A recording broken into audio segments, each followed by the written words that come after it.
We're live, guys. Welcome to the Cheese Room. Good evening, Cheeseheads, and welcome to our Wednesday night Spurs ramble. And what a Wednesday night show we have for you. Tonight, we talk about what was, what is, and what's next. We are Craig, Gibbo, HG, and James. And to start us off tonight, we have a short clip to wet our whistles and set the scene for what is going to be a fascinating discussion. This video is from YouTube, and give the credit to Ben Spurs 29.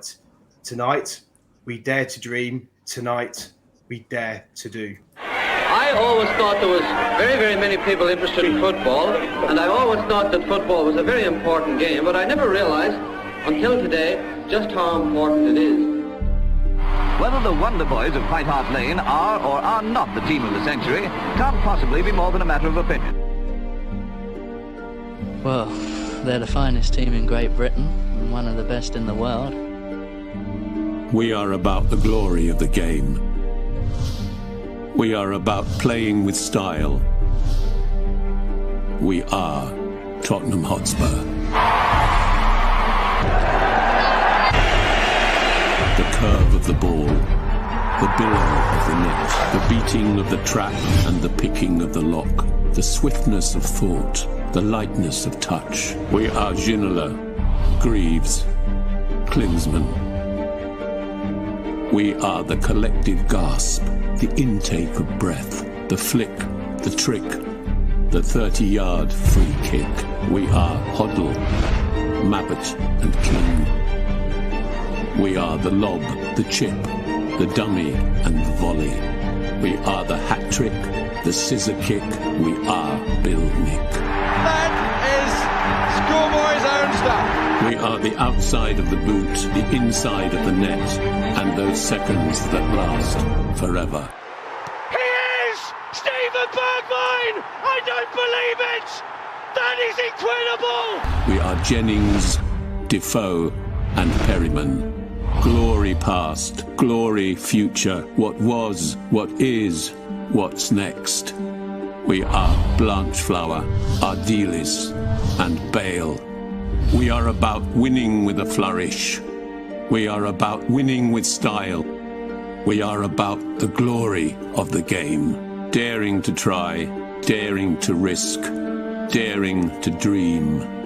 To dare is to do.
Well, gents, I don't know about you, but every time I see a version of that video, I get a bit excited. I know, Gibbo, you get very excited.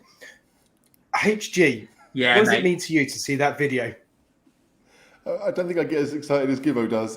I sat here and I was getting goosebumps, right? I mean, and plus that video, obviously, a lot of the scenes are more recent, right? There's a lot of Kane and a lot of Son and a lot of Bale in there, but I mean, I feel like any football fan will have this about their own team because it just brings up the emotions that we all love when watching football.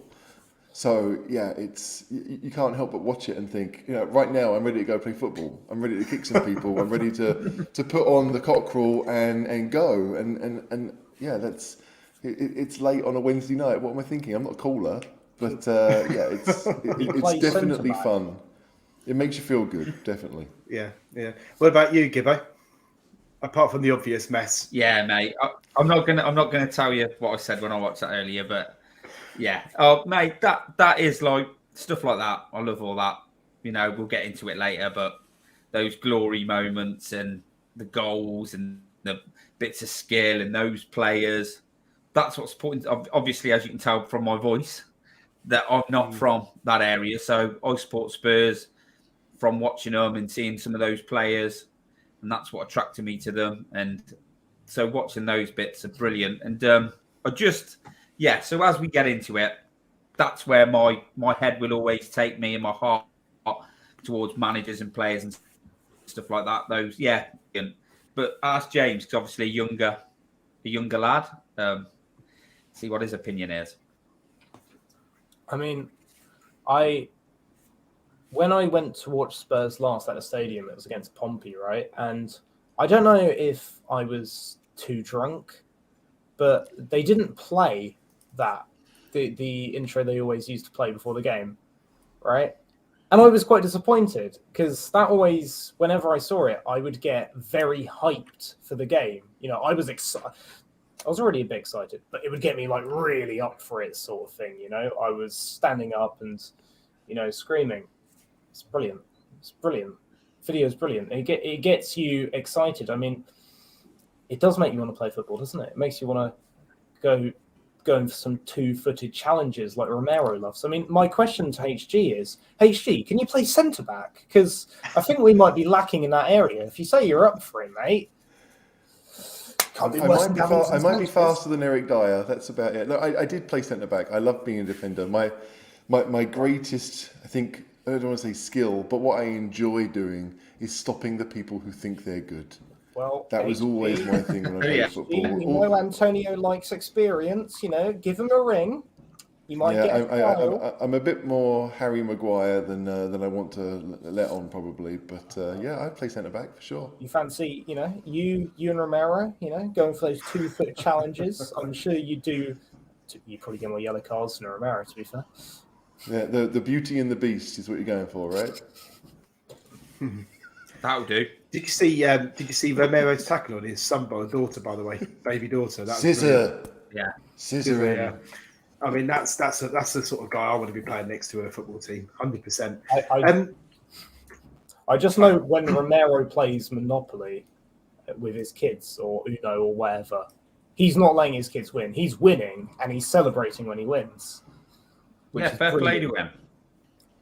No, you got to learn how to lose. Then he can beat me. Yeah. Then when his kids do beat him, it will feel even better. So the title of tonight's show aptly talks about life after Conte, and I thought, you know, the video we've just watched and just briefly talked about really, for me anyway, sets a lot of the expectations of what it means to be what it is to be a Spurs fan. It's about that the glory days, the glory of football, that, you know, to dare is to do, and all that stuff. So we are all of the same view, I think, on the panel tonight, that Conte will leave at the end of the season. Where do we go next? I mean, the first thought, Paul, I wanted to really start talking about is we've had in recent history, I think, with Mourinho and Conte, gone down the path of what you would call trophy managers, instant success managers. And previous to that, perhaps with Poch, we had what you would class as a project manager. So, Gibbo, what do you see the difference between a project and a trophy manager? Is there a difference? Well, obviously, if you look at those types of managers, they're sort of like these win now managers. I mean, we call them win now managers. Come Tottenham, they come to Tottenham and don't win anything, but they're just managers that have obviously, you know, this is stating the obvious, that have won trophies at their old clubs and serial winners. But you know, like Jose Mourinho was a serial winner, but he was a serial winner at a club that had lots of money come into it, so he was given every opportunity to become that serial winner. And then he moved, because he'd won so much, he then moved on to Real Madrid, didn't he? And won stuff there. And really, you know, if you fail to win at Real Madrid, you're struggling. So that's what you've got, isn't it? And I mean, people say win now managers and project managers, but I sort of look at it and go, let's just get the right managers. Why don't the clubs just get the right managers and the right fit for the club? You know, it doesn't have to be like getting a win now manager or a project manager. You know, people are paid big bucks to get the right people in to do the job. And I think that's where sort of Spurs need to be heading now. I mean, does that answer the question? Is that what you were after, Craig, or were you after a little bit more? Yeah, no, I think, well, there's no right or wrong, Gibbo. It's just an opinion, I think. Gibbo, what about you? Do you where are you? Project manager, trophy manager? What's the difference? Like, I think, what's the difference? Like, I think when we appointed Mourinho, it made sense. I mean, we just got to the Champions League final. Yes, we knew that Walker had gone and Dembele had left, but a lot of that team that had taken us there were still around. It didn't feel as if we needed too many new pieces. I know that, Vertonghen and Alderweireld were on their last legs, but still it made a little bit of sense. What the problem is that it fell apart very quickly because Eriksen wanted out, and without Eriksen, a lot of it failed, and then we never got the midfield sorted. And I think we now learned that the reason Poch's team was so good is because the midfield was so strong and the spine of the team was so strong, and we never really figured that out when Mourinho was around, because a lot of the time he wanted Ndombele in the side as much as because he realised that was the best way of winning games. So it's all a bit of a mishmash. And when Gero talks about what Spurs are, I mean, what do the fans want? The fans want to win trophies, so that surely means win now. I mean, that's the problem where Spurs, that's the problem they're facing. Like, as much as we might agree that right now maybe a project is perhaps the way to go, because we know that we're a season or two away from challenging if things go well, no Spurs fan wants to hear that when they're paying the highest ticket prices in the country. No one wants to hear that, that Harry Kane could be leaving in a year. So you don't want to be thinking, but we'll be good in 2. That's no fan wants to hear that. So there is this kind of the idea of a project manager is almost saying that the next year or two, it's just progression that we're going for. And if we get something, then great. But we're not going to aim for the stars. We just want to get better. And I don't think Spurs fans really want to hear that either. So we are kind of stuck between this.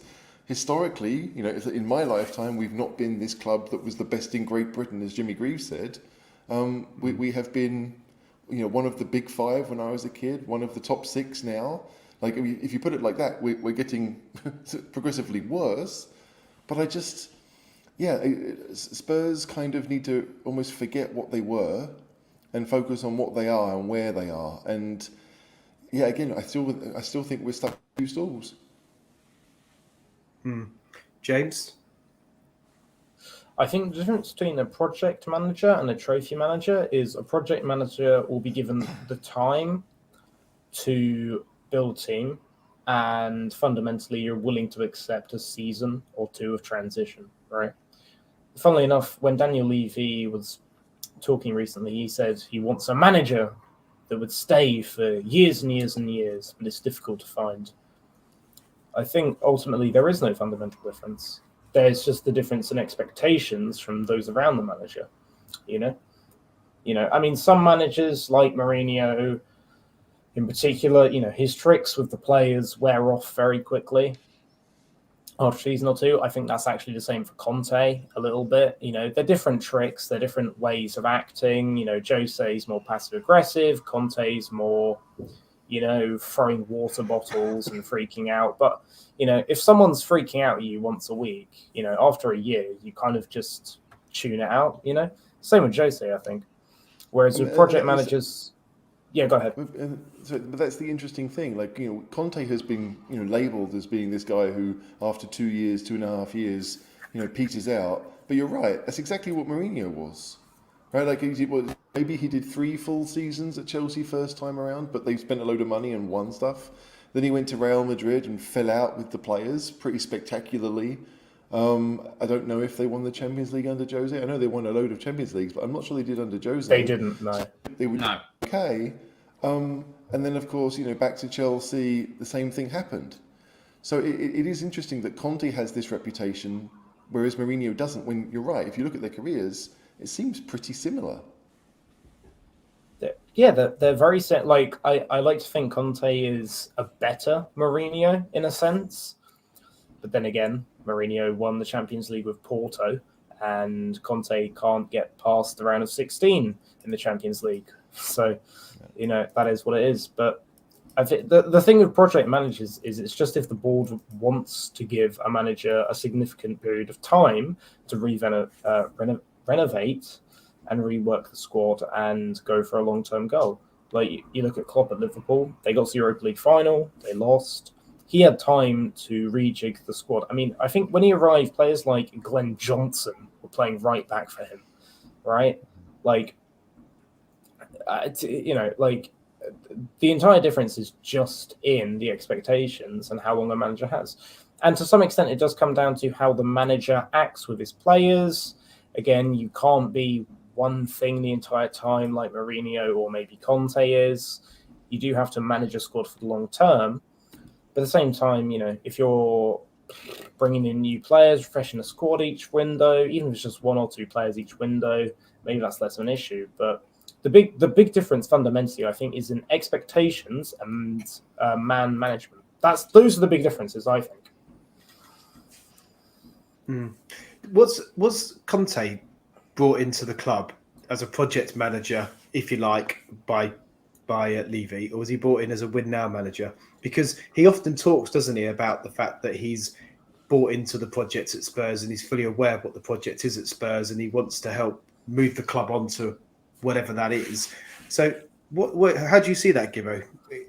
Is he project or is he win now? I think he probably. Was he both? I think he came in, and I think he was probably told this is sort of how we have to do things here. Are you up for that? And they've obviously had the conversation. He's come in, and I think they've obviously got 18-month contract he had with the option of another year. And we had our ups and downs, and then the end of the season was good. And I think Conte probably thought, I'll stay if we got a good chance like this season currently, and then I can sign this extension because there's plenty of time to do that, and that's on the table anyway. And I just think with what's happened, so I think it was sort of like maybe not massively long term, but probably a little bit longer than it's going to be. And with the thought that everything was going to be, I say better than it's going to be because we're fourth, we're in the Champions League, still in the FA Cup, but so much has happened now in a short space of time. Like obviously, like as everyone knows, Conte's lost people, and it's just like what he brought last season, that energy, that fire seems to have gone, and I think you look at it now, and I think all those thoughts of what it could be, or what the expectation was from the board of Conte and what his expectations were going to be from the board and how we move forward. I think all that's probably just going to come to its natural end because I think he's tired. He looks tired. He looks like just think he wants to go home. His family is still in Italy, and when bad things happen to you, that's who you personally you want to be around the people you love. You want to be with your close people, and obviously apart from his people who work for him, his wife and daughter are over in Italy, and I think that's why it's just going to come to its natural end. And it's not going to be that long-term project. But I do think initially, when we got fourth in the start and pre-season at the end of last season, I probably think he did see it as a little bit more of a longer-term project than maybe he has been used to before. But things have transpired, and I don't think that will happen now. Do you think, going to you, HG, that when we had Pochettino, it was very much a project, wasn't it? A long-term project, which started off in the old stadium, and then we had the building of the new stadium, moving into the new stadium, the revenues and everything that promised and is actually starting to deliver. We got to the Champions League final. Do you think in Levy's mind, the club went to another level? It went from this, well, actually now we are an established top four club. We're ready now to really get those trophies that we so desperately want, and therefore that triggered some of that change in manager profile that we've seen over the last two appointments. I mean, it's weird. Like I think if you look at Levy's, let's say the appointments that Levy wanted to make over his entire tenure, he tends to go for those that have won things, right? I think we've talked before. Like he went for Santini back in 2004. Who'd won, or at least was in the Euros with France. I'm not sure if he won something with them. I think he did, didn't he? Had a big reputation. And then you had, the whole thing with Van Gaal, the summer that Pochettino was appointed. Obviously, he's flirted a lot with Mourinho, wanted him when Mourinho had won everything with Porto. So there were these up and managers that were winning things, and I feel like it's different in the last 5 to 10 years in the fact that these up and coming managers aren't winning things, right? Like before, you could look at Mourinho and say, "Hey, you won the UEFA Cup, you won the Champions League with Porto. You are the next big thing," because Porto clearly at that point were not one of the European heavyweights. And right now, you look at those up and coming managers and you think, well, Graham Potter was the next best thing, but he's not done Europe since he was in Sweden.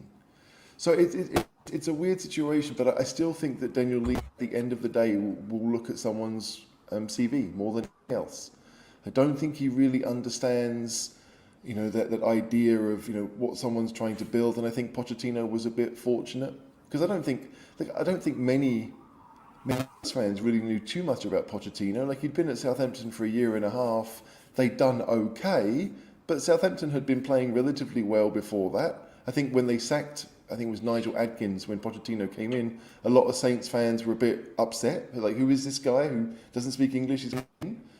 So it felt as if like Pochettino was considered in football circles as being someone special, but I certainly didn't want him to be Spurs manager that summer. So it felt like the best available, kind of like Nuno.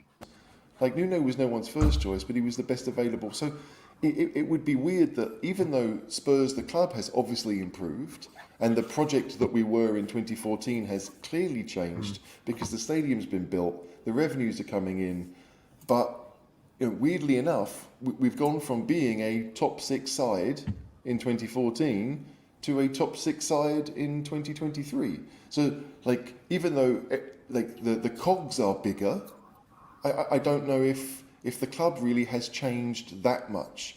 At least from a football perspective, we are not going to be anyone's first choice, sadly.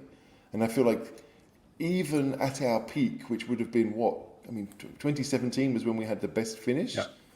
But it's at that point, it still felt a bit like what Leicester had done the year before. That is this going to be sustainable? Are Spurs really going to be something? So at that point, I think players would have picked those clubs that could offer more money that we couldn't at the time. So it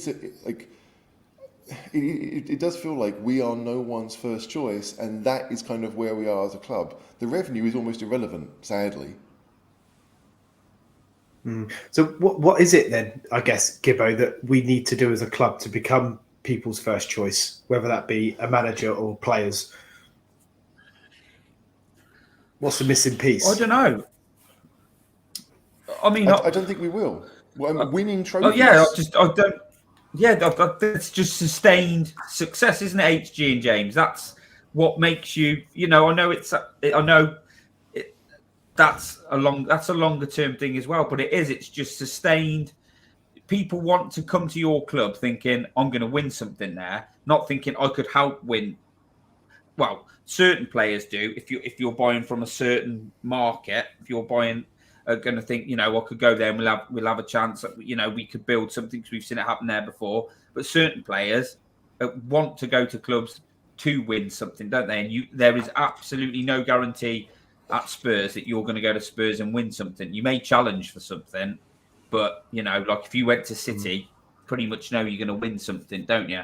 And like HG said, and obviously when we come on to James, I think it is a longer term thing. Spurs have just got to start winning stuff and paying more money. And I know we probably won't get into that, but that's another factor, isn't it? There's this comment here from SOF. It's a pretty good point. Yeah. That year that we finished second, Chelsea came from, I don't want to say nowhere, but they finished, 10th the previous season. We all know that James, they had can you hear players me? that could win. Yeah. Oh. Okay, sorry, carry on, HG. No. I just, it's weird. Even though we were very good, I don't think that takes away from how good that team was. I think if that team was playing now, our 16-17 side playing now would be at the towards the top of the table, much higher than we are. We'd be challenging for things.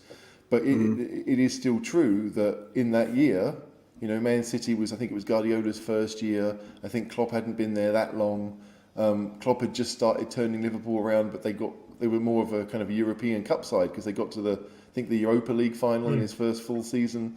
So, like, yes, that is definitely true, right? A lot of the top six are rebuilding. Kind of like, as you see Arsenal kind of taking advantage now, is that everyone else seems to be rebuilding a bit too. But I think for Spurs to be anyone's first choice, it can only be because we've had sustained success. I mean, that's we don't have the wages, we don't have the trophies. So what do we offer?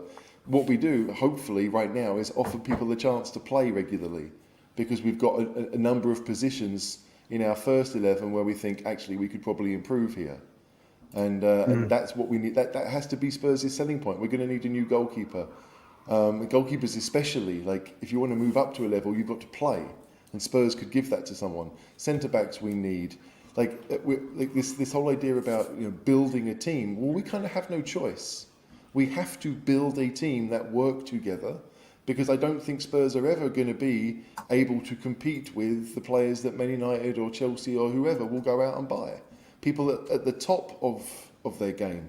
And even if you look at Liverpool's signings, a lot of them, I think Thiago is probably the only one that you thought, okay, he's been at Barcelona for years, he was at Bayern Munich and then Barcelona before that. Like, he's 30 years old, he's at the peak of his game, but everyone else that they've bought have been youngsters. Like Darwin Núñez and Cody Gakpo this year, like Luis Diaz, like none of them were established stars when Liverpool spent the money. And I feel like for Spurs to go out and say, hey, we want to go and buy established players just because we've got higher revenue, that doesn't seem likely to me. So it's you get HD, you make a really, really good point. And SOF in the that comment's brilliant. But my question is then, I agree with everything you've said, HG, but how did we then convince Mourinho and Conte to come and join our club, who historically in their previous clubs, whichever club they've been at, have always gone out and bought ready-made players, the players that the ones you're talking about, we don't typically attract at Tottenham or don't pay the wages for at Tottenham. So what was it about us that they come and join, and why would they?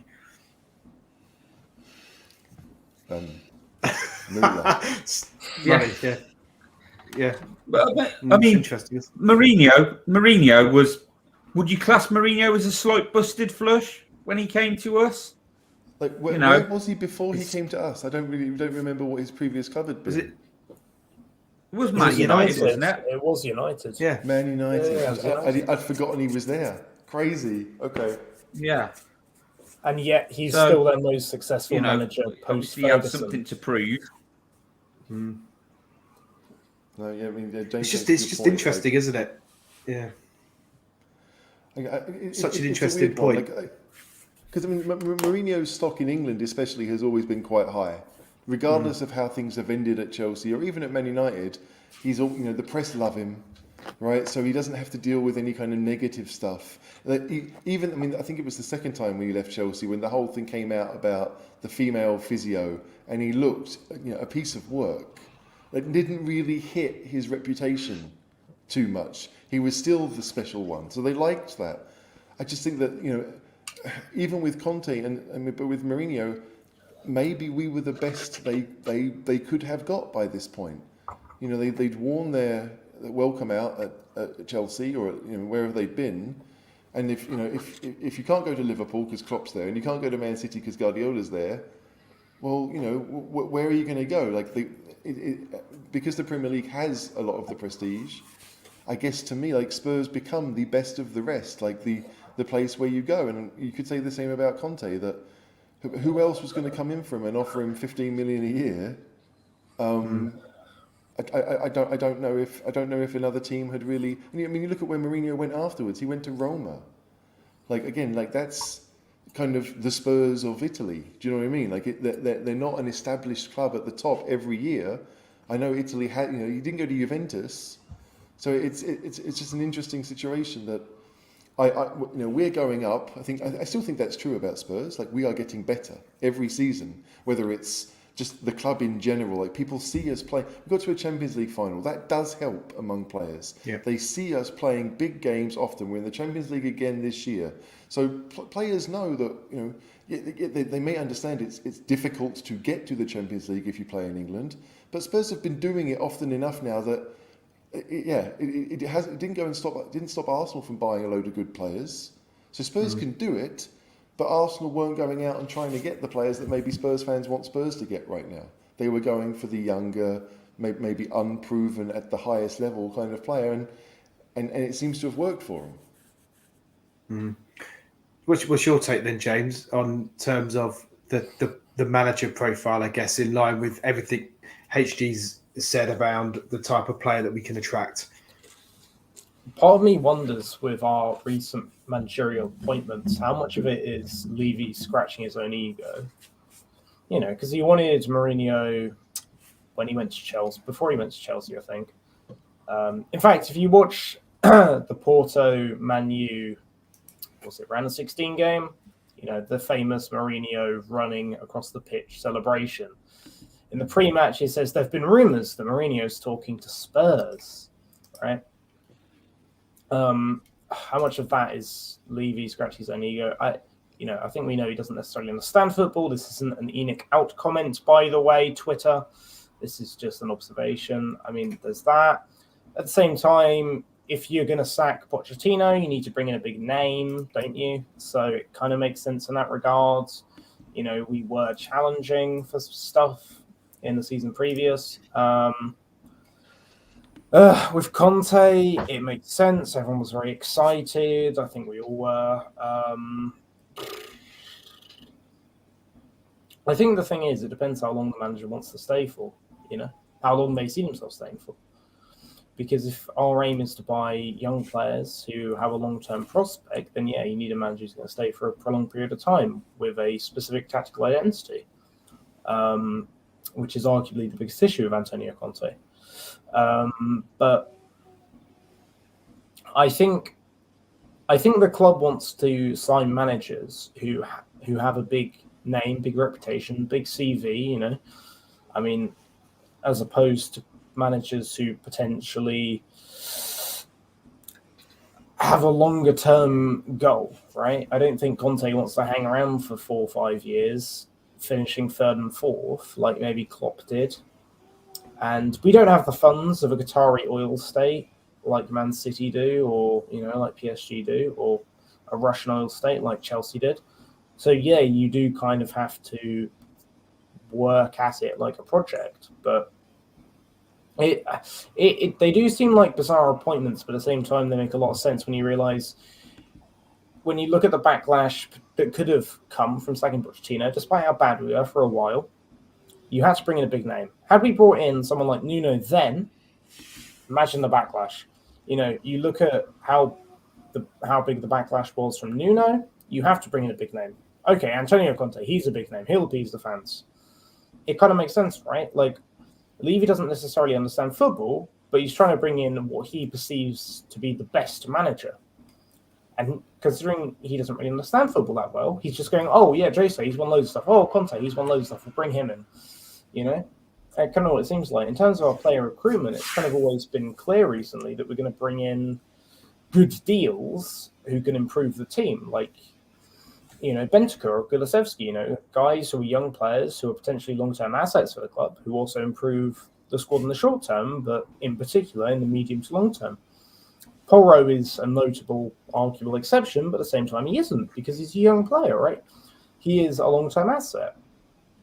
And I don't mind us adopting that model. I think that's a good model for us to adopt. But does that, necessarily fit with the kind of manager we're going for? If we're going for big-name managers, but we're not going for big-name players, it does seem there's a tad of a disconnect in our long-term strategy there. But at the same time, it makes complete sense, because you can't replace someone like Pochettino with, Graham Potter, can you?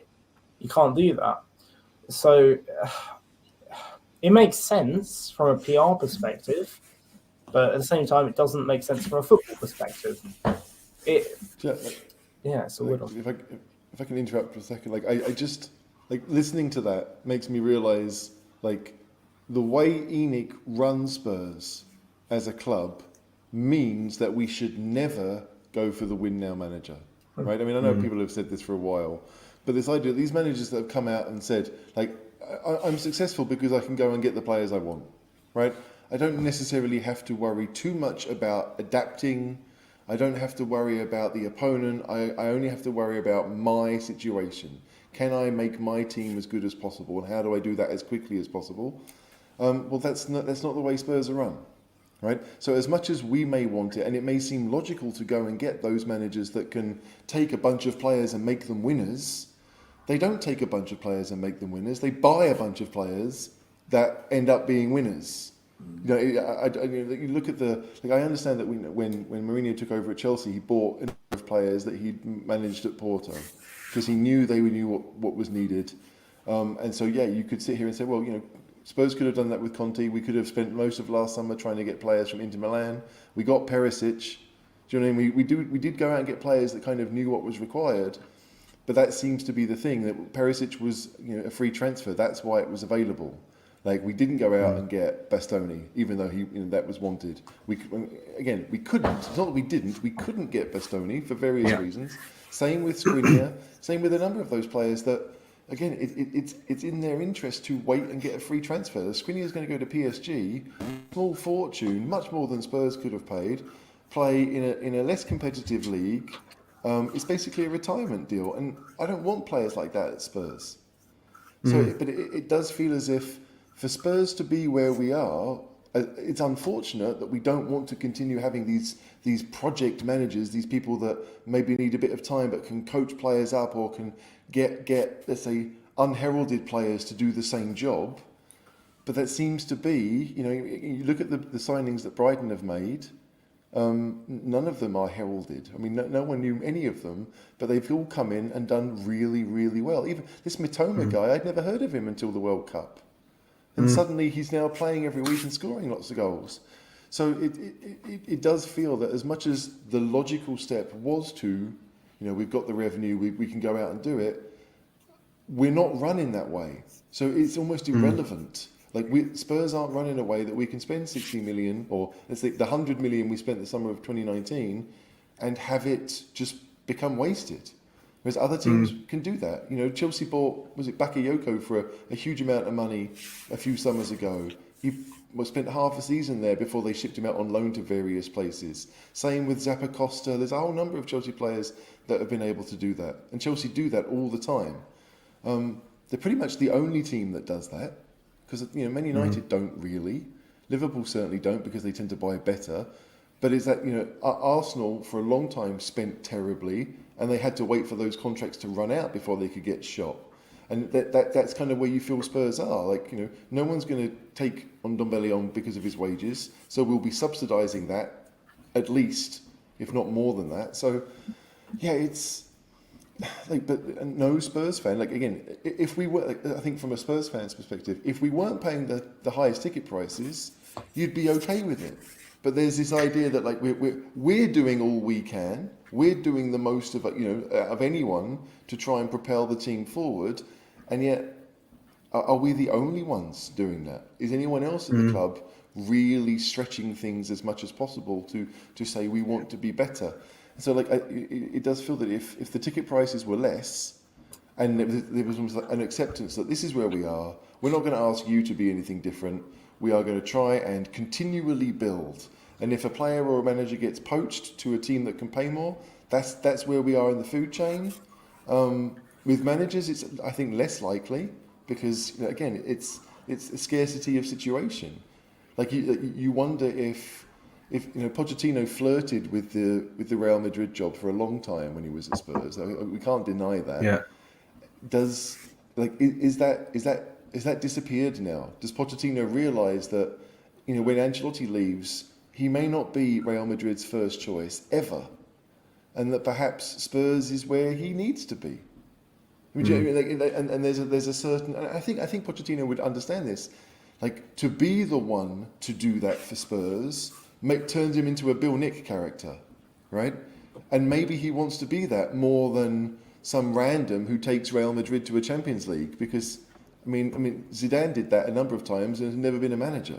Do you know? It's kind of what is a better legacy?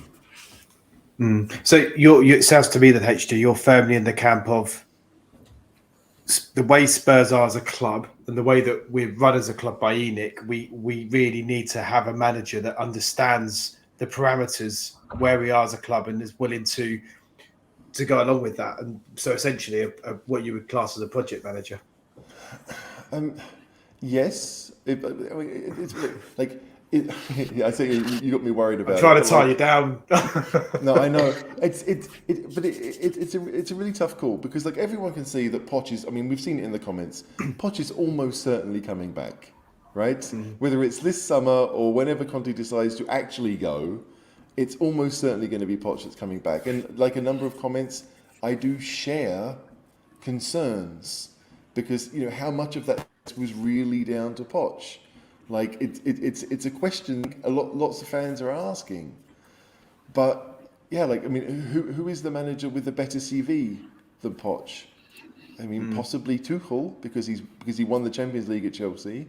The stuff at PSG, I suppose you can discount. He won a cup at Dortmund, which again is not that impressive really when you think about where they were at the time, where it was basically a two-team league back then.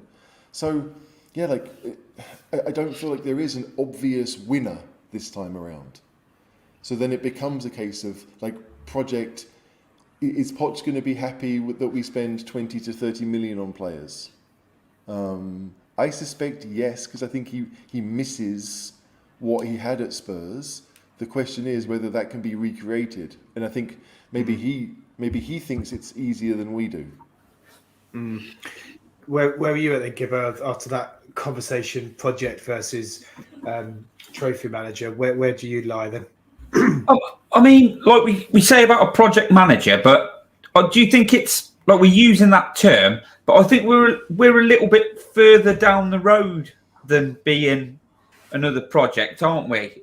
Obviously, my internet was playing up then, so I didn't hear everything that was said. But like, we're a little bit further down the road than being a full-on project. I know we've got to replace players, but every team has to churn those players over.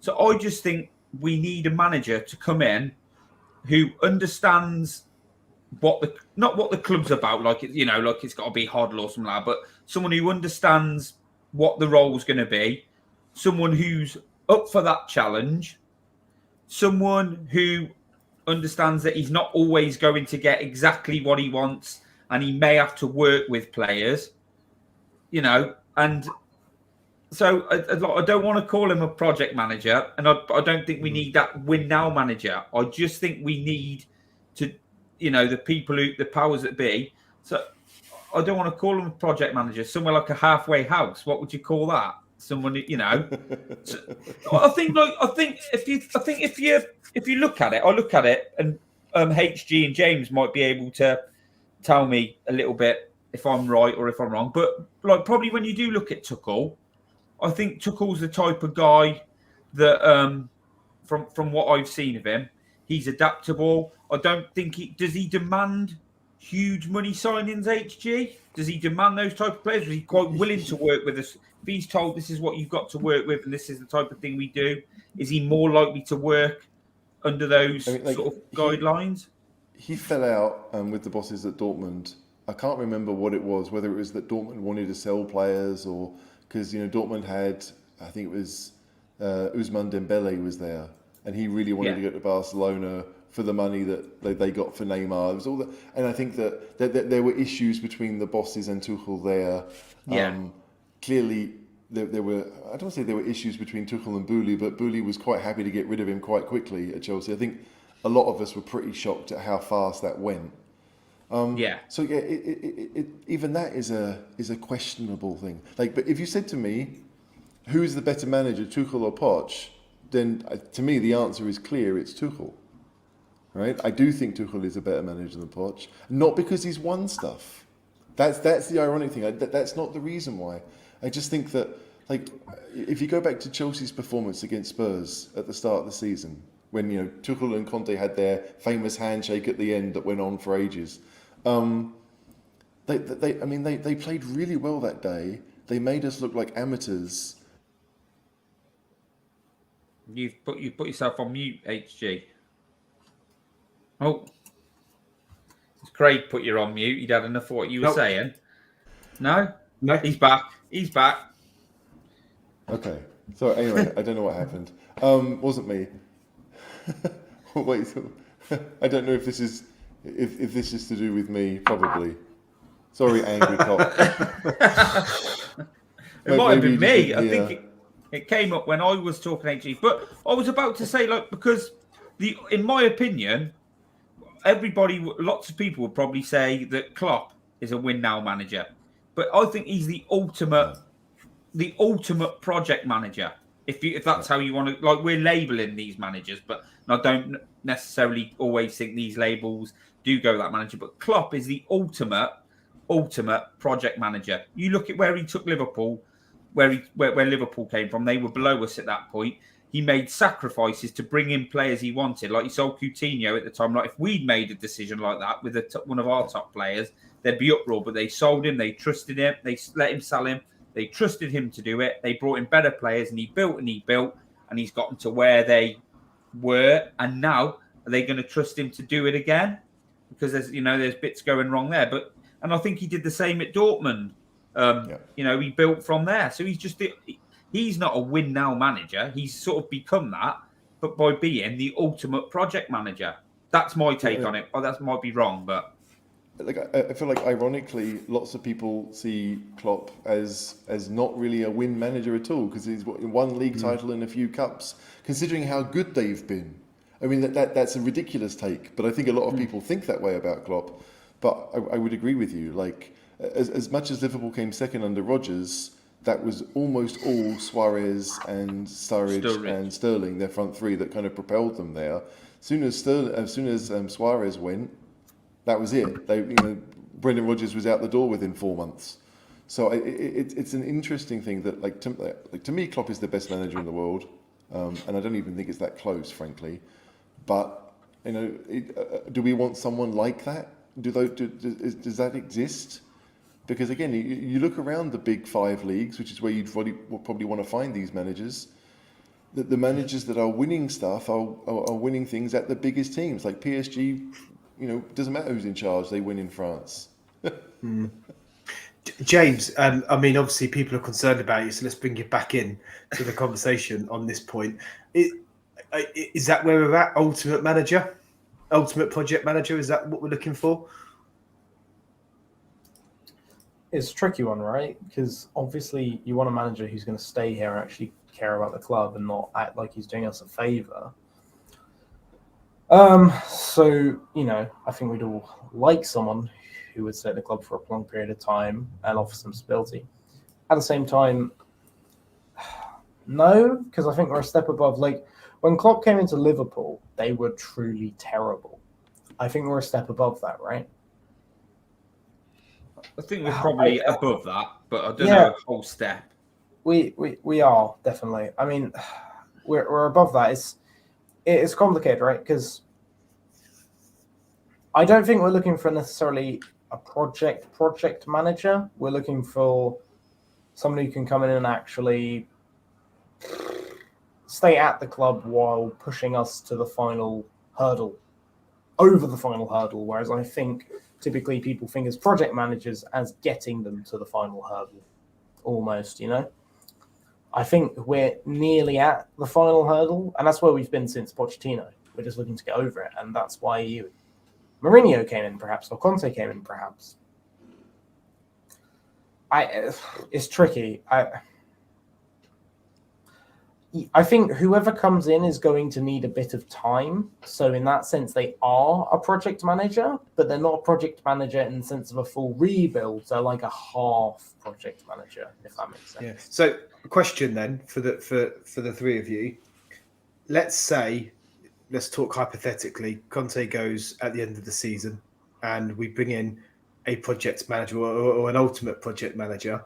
Are we still expecting or hoping for a trophy next season? Yes. No, I'm always hoping. Yeah, I mean.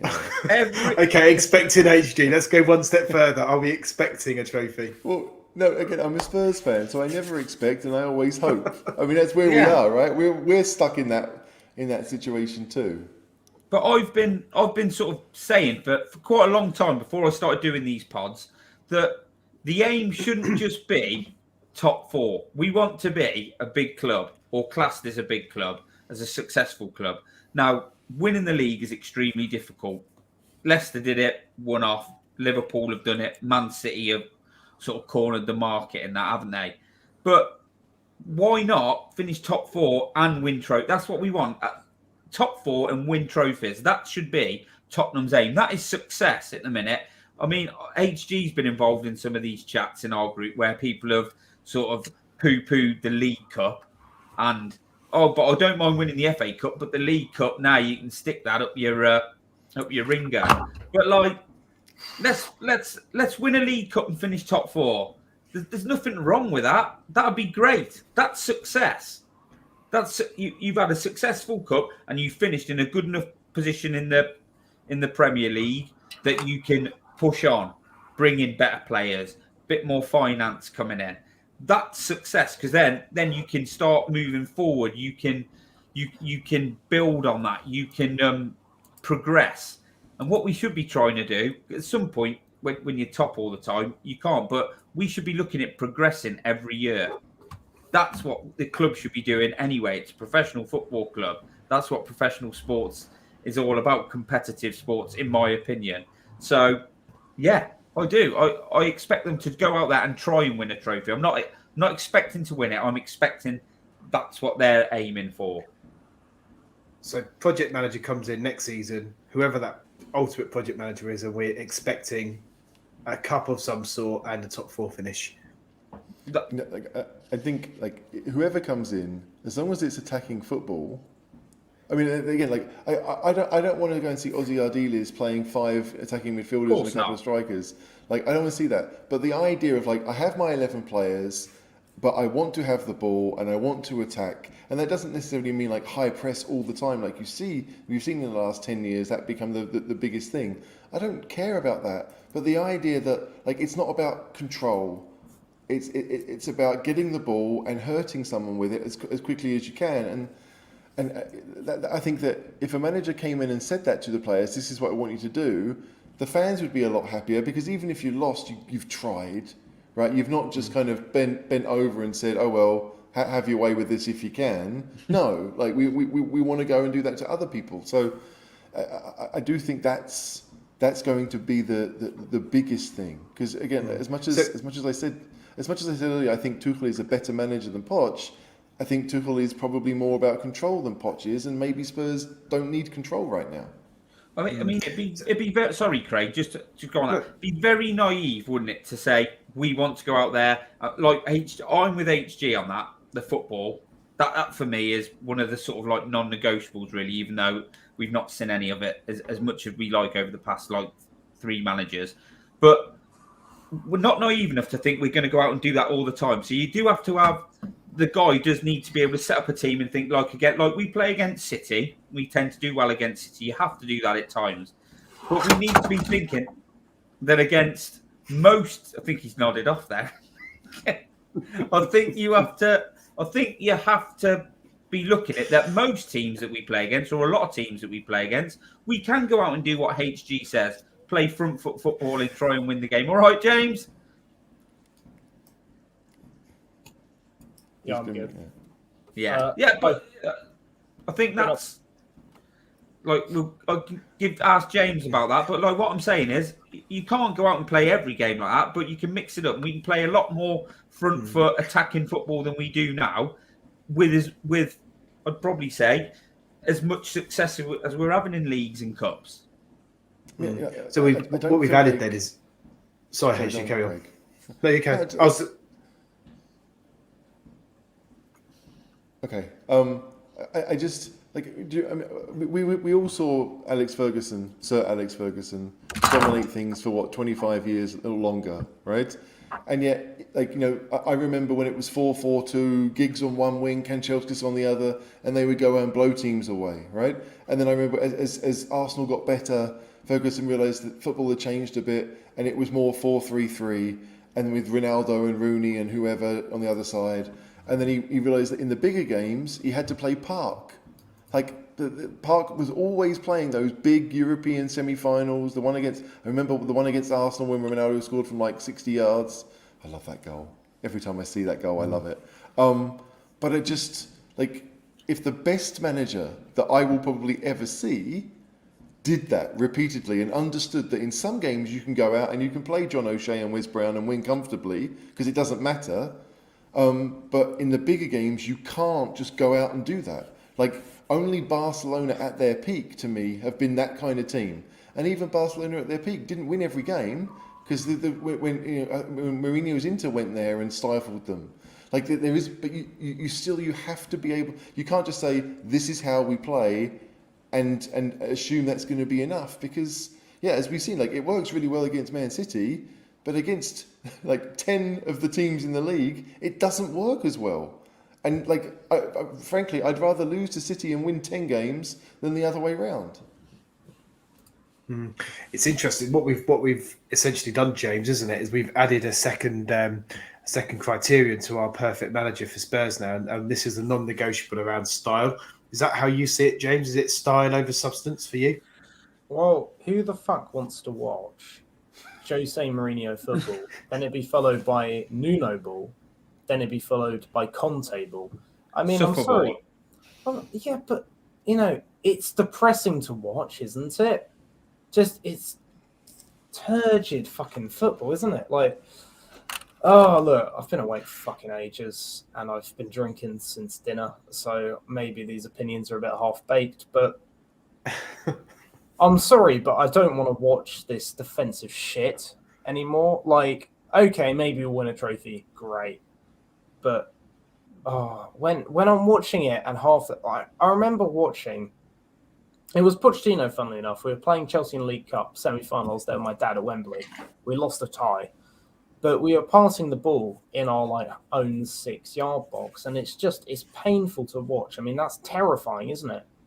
But when you're just playing this defensive football where you're on the back foot for 90 minutes, I just don't want to watch it, I watch it because it's Spurs, but you don't really want to watch it. If I was a neutral, I wouldn't watch it, It's just painful to fucking look at. And I don't know, it's not necessarily style over substance if you're saying maybe we could play a different kind of football than sit in our own backyard for 90 minutes. But it doesn't work anymore, that kind of football, really. It doesn't, because if it did, Mourinho would be at Real Madrid, not Roma. And that's no disrespect to Roma, is it? But I'm with you, James. I'm with you, mate, because obviously, we and HG and Craig, not so much yourself, we've seen some poor Spurs sides, some really poor Spurs players who have tried to play a little bit of football and weren't capable. And I feel that for 3 years we've watched under Jose, under Nuno, and Conte. We had a couple of few good performances under Jose, and towards the end of last season was good under Conte. But I think once he loses his spark, the team loses spark, and what you're left with is pretty dour stuff. And I am just sort of at the point now where, and I feel awful saying this, and I'm like, James, I will watch Spurs because they are my team, and they are watching Spurs and supporting them on my hobby, and they're my time to try and enjoy, get some enjoyment from it. And I genuinely, and I don't want to sound awful, but I don't. More often than not, at the moment and over the past 3 years, I haven't really enjoyed watching Spurs, and I want to go back to enjoying them. There was a purple patch at the end of last season, but like I said, that fire seems to have gone from the guy who's in charge now, and what we're left with is pretty frigging dower. And I'm with sort of James on that. I don't know where HG is. I'm interested. HG, when we appointed Conte, honestly, what was you excited? Yeah, because he was the best manager available. And, and was you excited because he was the best manager available? Because of the, but did you also look at him and say, well, I like what Conte ball is, you know, if you want to call it Conte ball? Like my main experience with Conte ball is when they beat us to the title. If I'm honest, I don't think I really cared outside of that one season. And they won a lot of games 1-0. They won 11 or 12 games in a row, and that's pretty much what propelled them to it. So like I know they're not the most exciting of sides, but again, he went and won Serie A, and he got Christian Eriksen into that team, and they were able to go and do it. So I didn't see him as a defensive manager. I just saw him as a good manager. And now over time, I mean, I've seen I think the comment from Gov here, right? I mean, that's it. Like, Conte ball involves attacking football. But the question is right now, like, if we've been this, if Conte was committed, we're not having this conversation at all. Yeah. Right?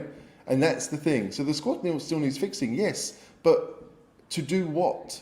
And that's the question. Like, if Conte is not interested in staying, and it does appear that he's not, then where do you go from there? Like, I would love to give Conte time and allow him to have the players he needs and to go off and do those things, but it doesn't seem likely now, right? And again, that comes from him. That doesn't come from the club. I don't think the club are eager to appoint someone else. I think the club have basically realised that maybe this is where we're headed, so we need to plan. And hey, like, there's this guy that we know really well who's ready to come in because he still has a house really close. Like, it is the perfect situation for Poch to come in, but I don't think anyone at the club wants Conte to go. I think there's just an assumption that that's what's going to happen.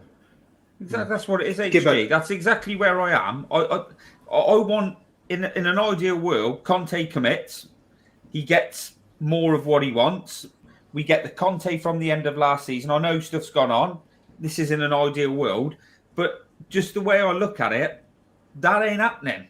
I don't think he really wants to be here anymore. That's the impression I get from it, that he's not, he isn't committed, and he's like, I don't know if this is for me now. And that's fine. Like Gov said in the comments, he is human. That I don't have a problem with that. I just think we're getting to that point now. That's why we're having that discussion tonight. And I don't really think that I'm not saying his football is defensive. I just find it, what the football Spurs are playing at the minute, and probably the football they played for the past few years, is just boring and crap to watch. So Gibbo, on that basis, do you think then that if, let's say, Conte stayed, so he you know, in the summer signs a new contract, he's there for next season, you know, do you take your word, turgid football, and happily walk away with a cup next season and top four again? You know, are you content with that, or is that not enough for you? I don't know at the minute, mate. I mean, it's sort of live in the moment with football, and if we're going to, I think for Conte's, and once again, people in the comments or HG or James, for Conte's football to really, really work, you've got to have like everything's got to be working perfect. And I don't know if we're going to go and spend that money to get those components to make it work perfectly for Conte. And the other thing, which I find we haven't even got into yet, is that when we've been playing poorly, he's never changed anything. He's never even tried to change anything. And that's another thing that I maybe naively see as being part of a good coach. If something's not working, you try and change it. I know he's wedded to three at the back. I know that's how he plays. I know that's what he does. But it's been not just the style of football that I've found a little bit frustrating. I think myself and other people have found, you know, substitutions, like and other decisions and tactical bits and pieces he's done a bit strange. So for me, like we spoke before, I said, if we're going to finish top four and win nothing, I'd give me another manager who plays better football to get top four and win nothing. At least the football will be better. That's just my own personal opinion on watching it. Because if you win, if under Conte you win every game 1-0 or whatever, and you win the league, it's more palatable then, isn't it? The trouble with what we're watching is when you don't win, it's desperate. But as I said, like when Chelsea did have all those wins under Conte, at no point did I think they were defensive. I just saw a team that could, if they scored first, the game was over, right? And that, I guess, in itself is quite defensive when you know that teams can just throw everything at us and we should be okay. But that's just a sign of a good team. I don't think it's particularly defensive. It's just how you approach managing that game. And Spurs, especially this season, haven't really been in front that much to kind of see what would happen. Like, I don't think Conte ball is particularly defensive. Like, it may work best if you're playing counter-attack. I can see that. But I think that because it's not working, we're having to be defensive. Right? We're unable to keep the ball when we play it towards the front three. The front three, their job is to not only hold on to the ball, but to play it into runners. And like, I watched Napoli play last night, and that's what they did the whole game. And they only had one up front. But that one striker could keep the ball, and they had midfielders running in all directions, and the passing was crisp and pretty much perfect. Like, Napoli were the best side I've seen this season by a country mile in that game last night. So it just, like, that's what you want to see happen, and for whatever reason, Spurs haven't had the numbers to make those runs. And I feel like that's the issue. Like, if you've got a front three and they're all pretty much in a line up against the shoulder of the defenders, then who is going to make those runs? The midfield too? Like, if we can get the wing backs to cut inside, then maybe. But those options aren't there. So it does feel as if, like, Conte ball at its best involves maybe another 3-4 signings, right? And we're hoping that Udogie can be one of them. But we're looking for a few more players, even to replace the ones that want to go anyway. So we'll need options. But it just... Again, like, if Conte wanted to stay, I think he'd have signed a new deal, right? It's not as if the club don't have the money. It's all about what he wants. And so, like, when Gov talks about the club being in a good position, I would agree. We are top four. Like, that being still in the Champions League means nothing because we're down, and I'm not sure we're going to go through. But we've had a pretty good season results-wise. We're in a good position for the rest of the season to go on. The FA Cup round, okay, it's away from home, but it's a championship side, so you're thinking that's a pretty good draw. But it's just, like, we're still involved, which is what you want to be. It's annoying that we have to have this conversation about what's going to happen next, because I think we all know deep down there is a next, and we have to have that figured out. And then it becomes what actually works best for Spurs. Because we've never had a win-now manager until the last two. Right? I mean, I discount Nuno, but do you know what I mean? Like, before that, we were always not even just like also-rans, but wannabes, right? Like, when Poch joined Spurs, there was no line of managers wanting to take that job on, really. Like, Van Gaal didn't want it, De Boer didn't want it. It felt like we were just a decent side with very little future, whereas now we've got a pretty good future. It's just. I find myself thinking, like, let's say, if Kane only signed a new deal because of the manager he wanted, would we be okay with that? because without Kane, there's little issue here. But when you have this world-class player who's almost out of contract, could you say to him, hey, look, these are your three options. You can have anyone you want. But, like, if Kane said, I'm only going to sign a new deal if I get Tuchel, for example, then what does Levy do in that position? It's a tough one.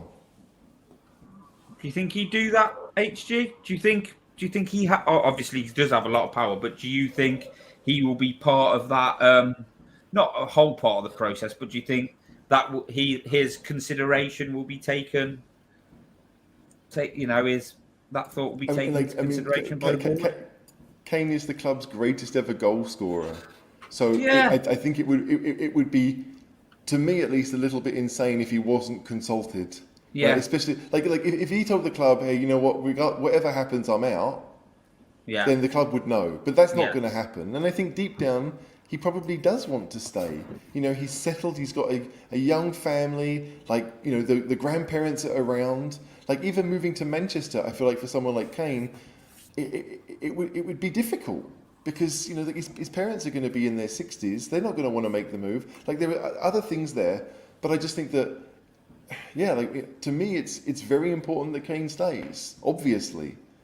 So if it came down to Tuchel or Poch, and Kane wanted Tuchel, but everyone else said I want Poch because the football would be different, what do you do? It's a hypothetical. I realise that's unlikely to happen, but still, it's not completely implausible. Interesting. So I think if we've sort of talked about the fact then that we want a manager that sort of plays with a little bit of style or the attacking intent that we want to see, and we've talked about the fact that probably the clubs and the way the club is set up, perhaps it would suit more of a project manager. So I thought we would have a look through some of the comments of people who what they've suggested as managers and maybe have a quick conversation about, well, what do we think of those? So we did share this message earlier on, but 3 names or 4 names in there. I mean, I'll be honest with you. The first 2 I never heard of, if I'm being honest. Any intel on them? Any views on them? HG, James? So Spalletti is the guy who's at Napoli. Napoli, right? yeah. And like honestly, if you have the chance, I mean, like an extended highlights of the Napoli-Frankfurt game. Frankfurt were good, but after the first 15 minutes, Napoli wiped the floor with them. They were insane. But I don't know what Spalletti did before this Napoli side that he's created. That again were basically built with players that Spurs probably could have gone out and bought. All right, and that's the frustrating thing with Napoli.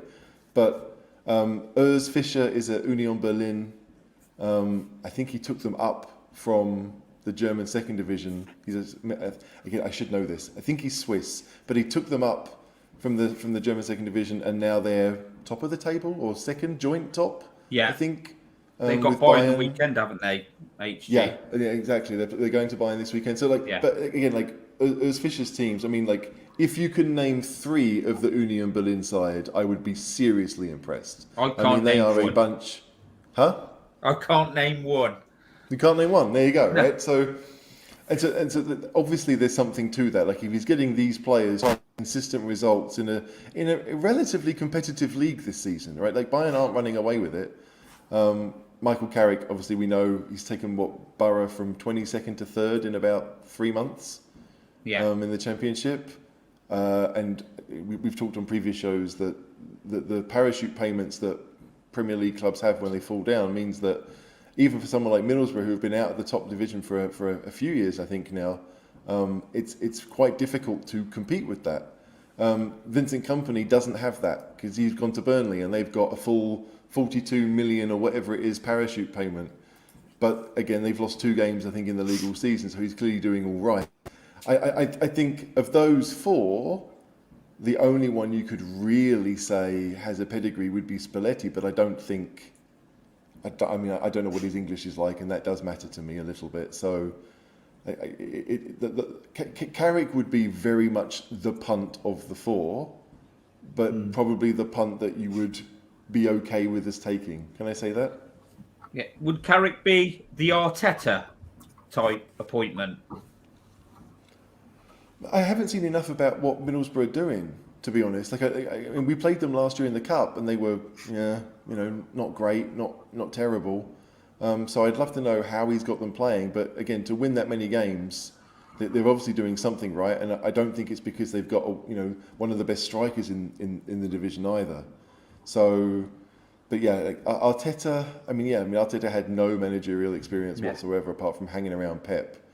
Carrick has hung around Sir Alex for many years, so you could imagine that's whatever he's learned has come from Sir Alex. So it might be. I suspect it would be a bit early, but if he gets them up and keeps them up, it would be someone that Spurs would clearly be interested in. Yeah. James, any of them for you? I rate Spalletti. My only issue with him is he's only ever managed outside of Italy once, and that was in Russia. So that's kind of negligible. He did a great job in the 90s, I think, Empoli. He got them promoted twice in consecutive seasons from the 3rd tier to the 1st tier. He's doing a great job at Rome at the moment. Napoli at the moment. If you get a chance to watch Napoli play in the Champions League, please do. They look sensational. I mean, they tore apart Liverpool in the groups. I would take him. The only thing with him is he's in his 60s. And again, he's managed in Italy all his life. Would he want to come to the Premier League? I mean, would you trade Italy for England? I personally wouldn't. So you never know. I don't know as much about Fisher as HD does. Company, my thing with Company is he did a good job in Belgium, and he's doing a good job at Burnley at the moment. My issue with Company is when you look at the style of play they are playing, it is the kind of style I'd like Spurs to play. But a lot of the players they got in there were a couple City loans, there were a couple signings. There was a big squad overhaul, but that won't be sustainable in the Premier League for Burnley. My worry is how would he translate that to a top Premier League side, right? That would be my concern. It's difficult. So maybe in a couple of years, Company, Carrick, don't really know. But Spalletti, yeah, I would fancy that, but I don't think he would want to leave Italy, Otherwise, he'd have done it earlier on in his career, and he hasn't done it, aside from going to Russia for a few years, where I'm assuming he was paid a hell of a lot of money. So I don't know why he'd leave Roma for Spurs, really, if I'm honest. So, Yeah, I feel like, Spalletti, where he is, Napoli are about to walk the league, right? Yeah. I mean, they're 18 points clear, something stupid like that. They're it's a very good chance that they could go and do something special in the Champions League as well, because it feels like everyone else is a bit ropey in various ways. Bayern aren't as good as they are. City aren't as good as they were. I think Real Madrid are probably the next best, or certainly a similar level to the way Napoli are doing right now. But even Real Madrid are second in Spain. So it's, as far as Spalletti's concerned, if he can keep that side together, that could be it for him. You know what? I take Napoli to their first league title since Maradona. I'm a superstar forever in that part of the world. I manage Napoli, and then when I'm done, I retire. Where's the incentive to join Spurs? Yeah. I don't think there is one, frankly. So of those four, yeah, the most likely of those is Carrick, and I don't see that happening at all. Okay, so it looks like then those four are out for various different reasons we've discussed. Yeah. So let's go to the next two names, and these have been mentioned a lot in the chat tonight, or certainly the first one of those two. Mate, I've obviously the Fonseca thing. Thought he was going to be Spurs manager. He's now at Lille, isn't he? Who were doing good, decent things. But we could have gone for Fonseca before, couldn't we? Could have got him in. But Roger Smith. Where's that? HG Roger Smith. Where's he from? Because he's at Benfica. He's at Benfica now. Yeah. But he was one of the original Salzburg managers. So he did Salzburg for a bit, and then he went to Leverkusen, I think, in German football. I think I saw in the comments he managed Leverkusen when we played them in the Champions League. I'm trying to think. I think he went to China for a few years after that before coming back to Europe. So, yeah, Roger Smith is very much like the Salzburg high press style. Yeah. He's at Benfica now, who have... certainly in the Champions League, they finished top of their group. They beat Brugge in the first game last week. So they're on their way to the Champions League quarterfinals. It doesn't feel as much of a punt, but you'd want to know what happened at Leverkusen, right? Because that was, they're a Champions League level club in Germany for a number of years. And where did it go wrong there? It's difficult for Leverkusen to really compete with Bayern or Dortmund. I get that. It's a pretty small stadium in a pretty nondescript town. But the style of football, if you want someone who's going to go out and try to win every game and make life difficult for your opponent, Schmidt is a really good guy. And the Benfica side this year, obviously they've sold Enzo to Chelsea for the GDP of a small country. But I wonder how good. I didn't see the game last week against Brugge. I'm not surprised they won. But again, the proof is going to be if Benfica get a decent side in the next round and knock them out, people will suddenly want to know more about Roger Schmidt. But historically, he's very much that attacking kind of manager who wants to play a high press, and do Spurs have the players to do that? I guess is the question. Well, I guess the same question about Poch coming back, though, isn't it? Yeah, but Poch has that link with Spurs. I mean, that's it, right? If there's no link with Spurs, are we talking about it? I don't know. No. Can I just throw one in? Sorry, Craig. Can I just quickly throw one into James and HG? Because obviously me and you aren't European experts like these guys, are we? The one I did like, I've not seen lots of him since, and I think he was Mönchengladbach manager at the time, was Marco. Is it Rosa? Is he? He's at Leipzig now, isn't he? I know that. And I quite liked that team because when they were in the Champions League, like what they did there. Any chance of maybe getting somebody like him from Leipzig, or do you think that's not going to happen? No chance. Right now, I would say no chance. Right, like of all the managers I've seen in Austrian football at Salzburg, and there've been a number that have been pretty good. Marco Rosa was the best. I think even better than Roger Schmidt. Roger Schmidt maybe had an easier league to deal with, but like Marco Rosa had Salzburg performing in Europe. They were a good side. I think they got to the semi-finals of the Europa League one year and were very unlucky not to make the final. But he's a Leipzig boy, and he's managing in his hometown for a team that's in the Champions League and will probably make the Champions League next season. They get a bunch of young players, very good young players that sign for them every year. I don't see much reason for him to give that up after one season. So I think Rosa would stay at Leipzig for a while yet. Okay. Excellent. Okay, another name then.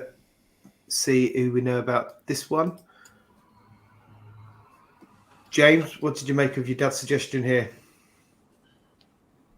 No. Simple. No, do you know what? I'll tell you someone else from France I'd rather have, who you won't have heard of, because he's only managed about 15 games of professional football, and he's younger than my dad. Actually, he's all about a young guy. Yeah, Will Still. Do you know why he became football manager? Because he played the game Football Manager, and that made him decide to go into football management. He's only lost one game at Reims. Reims? I'm not French, don't pronounce French names. Do you know what? He's won 8, drawn 8, lost 1, and Reims aren't a top team. I'm just saying. Maybe he's brave. The next. That would be very brave. Well, he's only 30, to be fair. But I mean, maybe he's the next Graham Potter. I don't know. He looks pretty good. I'm just saying. He's also a lifelong spammer. Not that should matter. Well, yeah, but also I think. Yeah, I think that if he's I think he said his dream job is to manage West Ham. Really? And I get that. Does he hate himself? No, but he's if he's from a West He's Ham family, mate. I mean, let's be honest. My dream job is not to manage Real Madrid. It isn't. Right? They might be the biggest club in the world, but at Spurs, let me go and live in flipping Hampstead. I'm all right with that. If Daniel Levy rang him up tomorrow, he would come. But he would for $6 million a year. Yeah. Well, that's still less than Conte's getting paid, isn't it? I'm sure he'd take it for $1 million a year. Bit early for him, maybe. Yeah, this is an interesting. I'm being facetious. Yeah, I know you are, mate. But at the same time, that I do think maybe at times as a club we could take a bit of a risk on managers like this. I mean, Pochettino was a little bit of a risk. He'd had one season at Southampton. Before that, he'd managed, Espanyol. I mean, sometimes you do kind of have to take a risk on managers. I don't, look at all the top managers supposedly we've hired, like Mourinho, like maybe Conte. How much success have they brought us in comparison to the managers that have been a bit of a roll of the dice? I mean, I'm talking recently, but at the same time, it does seem like you can hit 2 track points, and even if every 1 in 3 is a good one, the cost is still less than with the top managers. We shouldn't be afraid to do that, Pardon? We shouldn't be afraid to roll the dice with some young bloke. That's my point, generally. Yeah. This one's an interesting link, HG. Does he be likely if Paratici stays Gov? Yeah, if Paratici stays because he has been the ban hasn't been extended to England, I don't know. Again, I have not seen enough of Brighton since he took over. Like in my head, I feel like it's Potter's team and he's there. But as we talked about earlier, there have been some changes to the way and they're scoring a lot more goals than they did under Potter. Yeah. Right, those goals are coming from different areas, and that you imagine that has to come from the manager. And he did really well in Italian football. And I think he went to Donetsk with the idea of building some kind of European, CV, because in Italy he probably wasn't going to get that chance. And then of course the war in Ukraine put the kibosh on that. So I feel like he's certainly a name that you would expect to see linked with Spurs. Again, if it was another year and he had an extra year at Brighton, then I think people would see it. But again, I feel like that's not a punt, but unlikely. I mean, he may well want to make the switch. I don't think he's wedded to Brighton at all, but maybe he should stay a bit more loyal to Brighton for another season and give him a full year in the Premier League to see what you can really do with him. Yeah. But wasn't he HG? Wasn't he seen as a little bit different from other Italian coaches when he coached over in Italy? Because he was quite attacking with his Italian team, wasn't he? Yeah. And I think he was at Sassuolo, and they've had a couple of really good players. I mean, Berardi is still there. Yeah. And I always assumed he would make a move to a bigger Italian team, and he still hasn't done it, and he's 28 now. So it's he's very much an attacking Italian manager. But like you said, what I quite like about it is he's taken on what Potter had done there, and he seems to have pushed it on a little bit, doesn't he? Like obviously Potter, there's an issue with goals being scored with Potter's teams, it appears, and but he sort of, even with more or less the same sort of players. I know he's had that young lad come through the forward, but he actually has changed that for them, hasn't he? They do score goals now. So that's good that works in his favour. That's something good in his favour. But yeah, I agree with HG. I can see him going for him, but maybe because he'll probably do a little bit longer there, because I think Spurs pretty much know who they're going to get. Yeah, and a name that I'm surprised hasn't come up in the group chat that much tonight, or in the chat. Thomas Frank, James. Frank's a good manager. He's done a good job. He's done what is very, very difficult to do, which is take a championship team which plays with a lot of possession and effectively transition that team from the championship to the Premier League, which, as we all know, is very difficult, right? Like Fulham struggled for a number of years to carry over the style of football they had in the championship to the Premier League. I do rate Frank. Do you know that's a good point? I hadn't considered him at Spurs. Maybe, Were you going to say history? I think that's it, isn't it? Like this is. I think it's almost. It's not as if he's underrated, but I think people they haven't estimated Brentford correctly. Like Brentford are a team that have. There's no real superstars in that team, right? They are just a very good team. Like Ivan Toney could play for a bigger club. A number of them probably could play for bigger clubs, but. Again, Ivan Toney's the only one where you see linked with moves to a bigger club. You don't see Mbeumo, you don't see Norgard or Janelt or Pontus Jansson, of course. You know what I mean? Like they just seem a very well run mid-table club. Okay, and that's not a negative by any means, but it's just I feel like Thomas Frank, considering that I think they've got the longest unbeaten run in the Premier League right now. Yeah. Which is it's a big deal. Maybe he doesn't try and sell himself enough. I don't know what it is that he's still under the radar a little bit. Can I just? There is one comment we had, and I think we need to put this out there, although it may have been answered. Yeah. This one here. No, I don't think any of us are really Conte out. Gibbo might be a little bit because he's bored of the football, but it's. I want him. If everything worked in his favour, I'm all for Conte staying. The end of last season was brilliant. My take on it is I just get the feeling that he doesn't really want Spurs anymore. And not because it's like I've just had enough of this. I think he's just had a lot going on. And I think everything that's gone on around him is just getting to that point where it's look, end of the season. Maybe let's call it a day. I'll go back to Italy. I've done my best, gotten top 4. I'll try and do that this season. And that's what it is.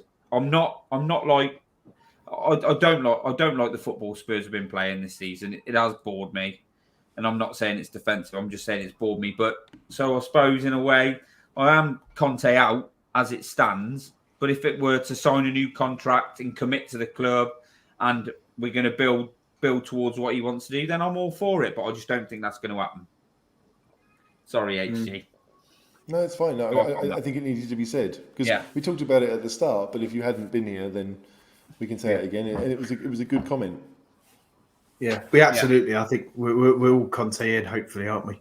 I guess moving on then from the manager conversation and looking ahead, I think it's been touched on in the chat around the future of Perisic and what impact that has on us as a club moving forward. Now, I think from my perspective, my take on it is I think Perisic has done some good work at Spurs so far in terms of the majority of the signings that he's made have been good, and I'm sure that will continue to be the case. But it's looking the potential. HGU may have more of a European feel that there's a good chance this ban could get extended into the UK.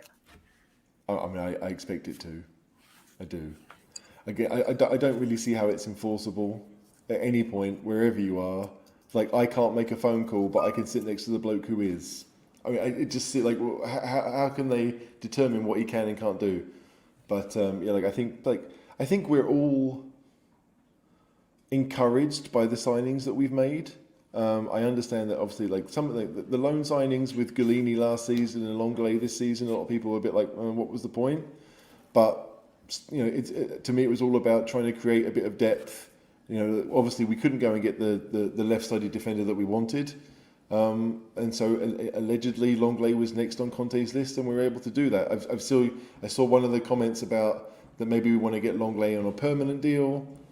Like, again, it may not be what I would want to do, but if you've got limited funds and Barcelona clearly just wants shot of him.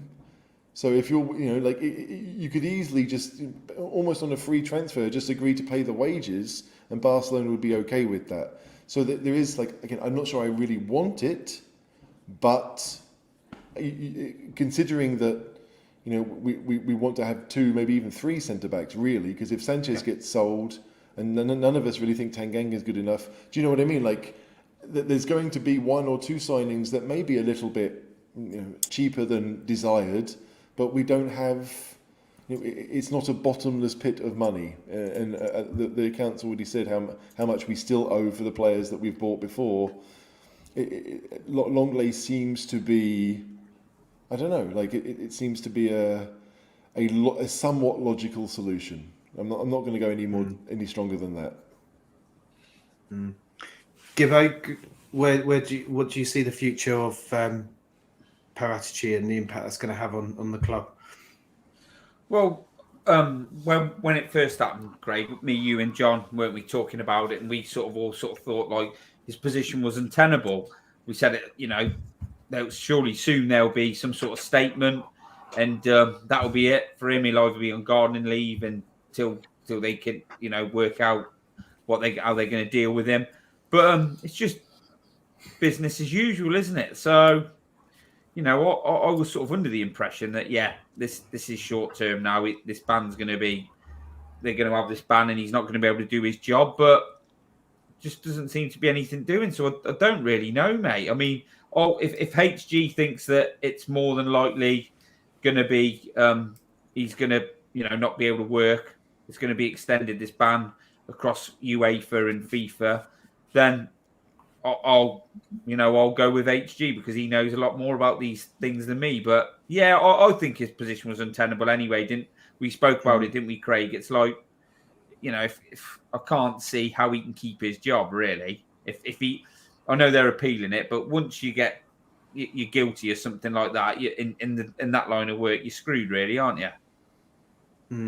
Does his future impact on Conte's future? Have we got more chance of Conte staying with Perisic or not? I guess James. Yes. He was Love it. Paratici was the one who pushed for him to come in, right, in the first place. In regards to his Paratici's future at Spurs, I mean, I was having a conversation with some bloke from Italy, and he was saying, because I brought this up, and he was saying, well, the thing with Italy is, if you want to appeal something in the courts, it takes a very, very long time. And I'm sure Paratici has the money to just appeal it and appeal it and appeal it for God knows how long. So maybe that's what happens, right? How does it even get enforced? You know, unless he's locked up somewhere, you know, what is he? You know, he could write notes to some guy who does it for him. Then technically he's not involved. I always find, you know, there's a reason white collar crime is like never ever investigated by authorities, because it's fucking complicated to investigate because the bastards are smart. So you know. I did an entire academic module on this, so I know what I'm talking about. So, you know, I think he'll probably be at Spurs in some capacity or another for a relatively long period. There'll be some way around it, even if it's, you know, writing notes on a napkin in a restaurant somewhere or something like James Bond. I mean, I don't think he'll be pushed out. And I think if Paratici stays, maybe Conte does stay, because I think he's the only one who could get Conte to stay. But at the same time, I think, you know, Conte's had the operation, and obviously we all wish him a speedy recovery, because, you know, that sort of thing isn't nice. A member of his team died, which was very sad and unfortunate. You know, maybe he does just want to go back to Italy and be close to his family. You know, I get it. He's Italian. I'd probably rather live in Italy than England. You know, can't blame him. Do we, you know, we're saying about Paratici could make Conte stay, and people in the chat who obviously would come to a poll in a bit that we did earlier. And there's people who want Conte to stay. Do you know, do the people that want Conte to stay, and I genuinely mean this, do they actually think he wants to stay? You know, and like my own personal take, and I don't know about your personal take on HG or yours, James, or yours, Craig. I just get the impression that he doesn't really want to, and I'm not saying, and don't know for what exact reason that is, whether it's because he's not got what he wants, but I think it's for just all the reasons, all the stuff that's gone on. I just think he's a little bit tired of it, and I just feel like he wants to go back to Italy. So all the people saying Conte needs this, and we've got to do this for him, we've got to do that for him. But I think it's irrelevant what we do for him. And I think you brought this up, HG. I think when we played Leicester, you said when we played Leicester, you could have given Conte 3 of the best centre backs in the world he wanted, but it just wasn't going to happen that day because of the tactics and stuff like that. Do you know what? Do you get where I'm trying to come from, HG? I just feel like he's not given up, but it's just a bit like. I look at Conte and I think that if he was committed, he'd have signed a new deal. I mean, that's it. Exactly. Right? Yeah. And the fact that he hasn't, I don't think the club have decided. No, look, actually, we've got Poch in line, so we're just going to leave you hanging, right? I mean, that seems to be where we are. But I feel like it's just everyone knows, right? The divorce is about to happen, but we're keeping it together until school's done for the year. And the kids can. I mean, it is kind of like that. So yeah, I don't know. Like none of us.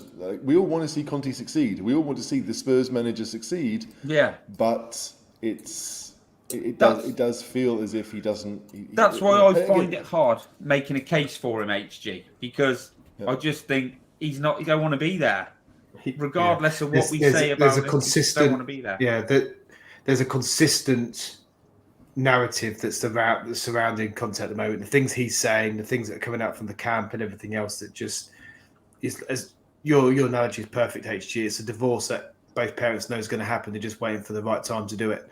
Yeah. yeah, it's a shame, but that's what it looks like. And I hope we're all wrong, by the way. I hope there's some miracle makeup that can happen between now and then. I mean, I see Darren's comment about, obviously the family still being Italy, he's clearly not committed. I get that, right? I do. Like, I don't think he wanted the job that summer when we got Nuno. I think he agreed to do it probably because it was really good money, and it's not that far of a flight. I think his daughter is probably like 16, 17, 18. So again, like, she's got school, all those things, like, they do matter. They absolutely matter. And like maybe his wife prefers to have Italian culture and weather and all the rest of it. Like, I get all of that, and whether there's a job for him in Italy next season, maybe not. But again, I don't think he's got all the money he's ever going to need, right? So what is more important? And I think they only have the one child. I don't keep up with this, but I think they only have the one daughter. I've only got one daughter. And it's get to that point where that daughter leaves home, then you want to be there. So I don't even see it as a slight on Conte. I think it's completely natural and normal that someone would want to go where they feel the most comfortable with the people that they love the most. That's exactly. I totally agree with you, mate. Like people say, he's human, and all the stuff that's happened in his family. Yeah, so there's going to be a parting of the ways, and that's just the way it is. And good luck to you. Thanks for what you've done here. Off you go. Good. Yeah. Okay, good conversation. So on Twitter earlier today, maybe it was yesterday, I can't remember, we put out a poll. I'll share it quickly on the stream. So we asked people to tell us where they would go next. And this is how the vote, the four options were: Conte to stay, Poch come home, Tuchel time, or De Zerbi, or how you pronounce his name, from Brighton does it for me. And I was really surprised by this result, actually. I thought it would be a lot different, if I'm being honest. But Gibbo, what was your take on that result? Oh, yeah, mate, I think obviously Twitter and social media isn't the best, place to judge anything from. But I think over the past few weeks, I think more people have come round to the fact that there is a good chance that there may be a parting of the ways. And when people, a lot of people have, I thought Tuchel would have had more, because I think I've heard lots of people say, look, my heart says Poch, but my head says someone like Tuchel. They're both available. You haven't got to pay them out of a job. So I thought Tuchel would have had a few more percent on there. But obviously a lot of people want Conte to stay. And I think a lot of people as well, sort of like the Poch thing before was, no, we don't want that. You never go back. Then I think over a period of time, people have sort of got in their heads, look, it's going to be Poch. Let's just deal with it. And probably that's what people have put in the, why people have voted that way. But yeah, I'm not too surprised, to be fair, mate. Like I said, the only thing for me, I thought Tuchel and De Zerbi would have probably had a few more votes. James, how's it? Are you surprised by that? Do you agree with it? Do you think it's about right? Well, I can tell you who I voted for. Go on. I voted Poch come home. Okay. In all honesty, the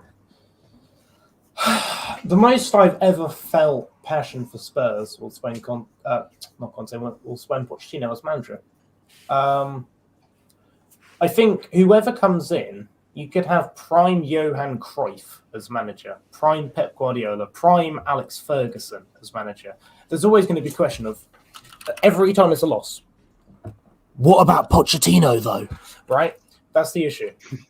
So I see it as a win-win. Either he comes back and that shuts up when he leaves again, or he does really well, And I don't know enough about De Zerbi to make an informed judgment, aside from what I've seen of him at Brighton. I mean, we know Pochettino's a good manager. I don't think managing PSG really means anything. Like, Tuchel was sacked from PSG, then won the Champions League. Like, it doesn't mean anything managing PSG. You have to.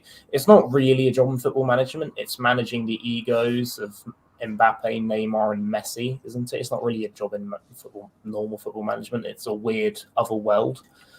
So I don't care about that. But he won the league, so well done.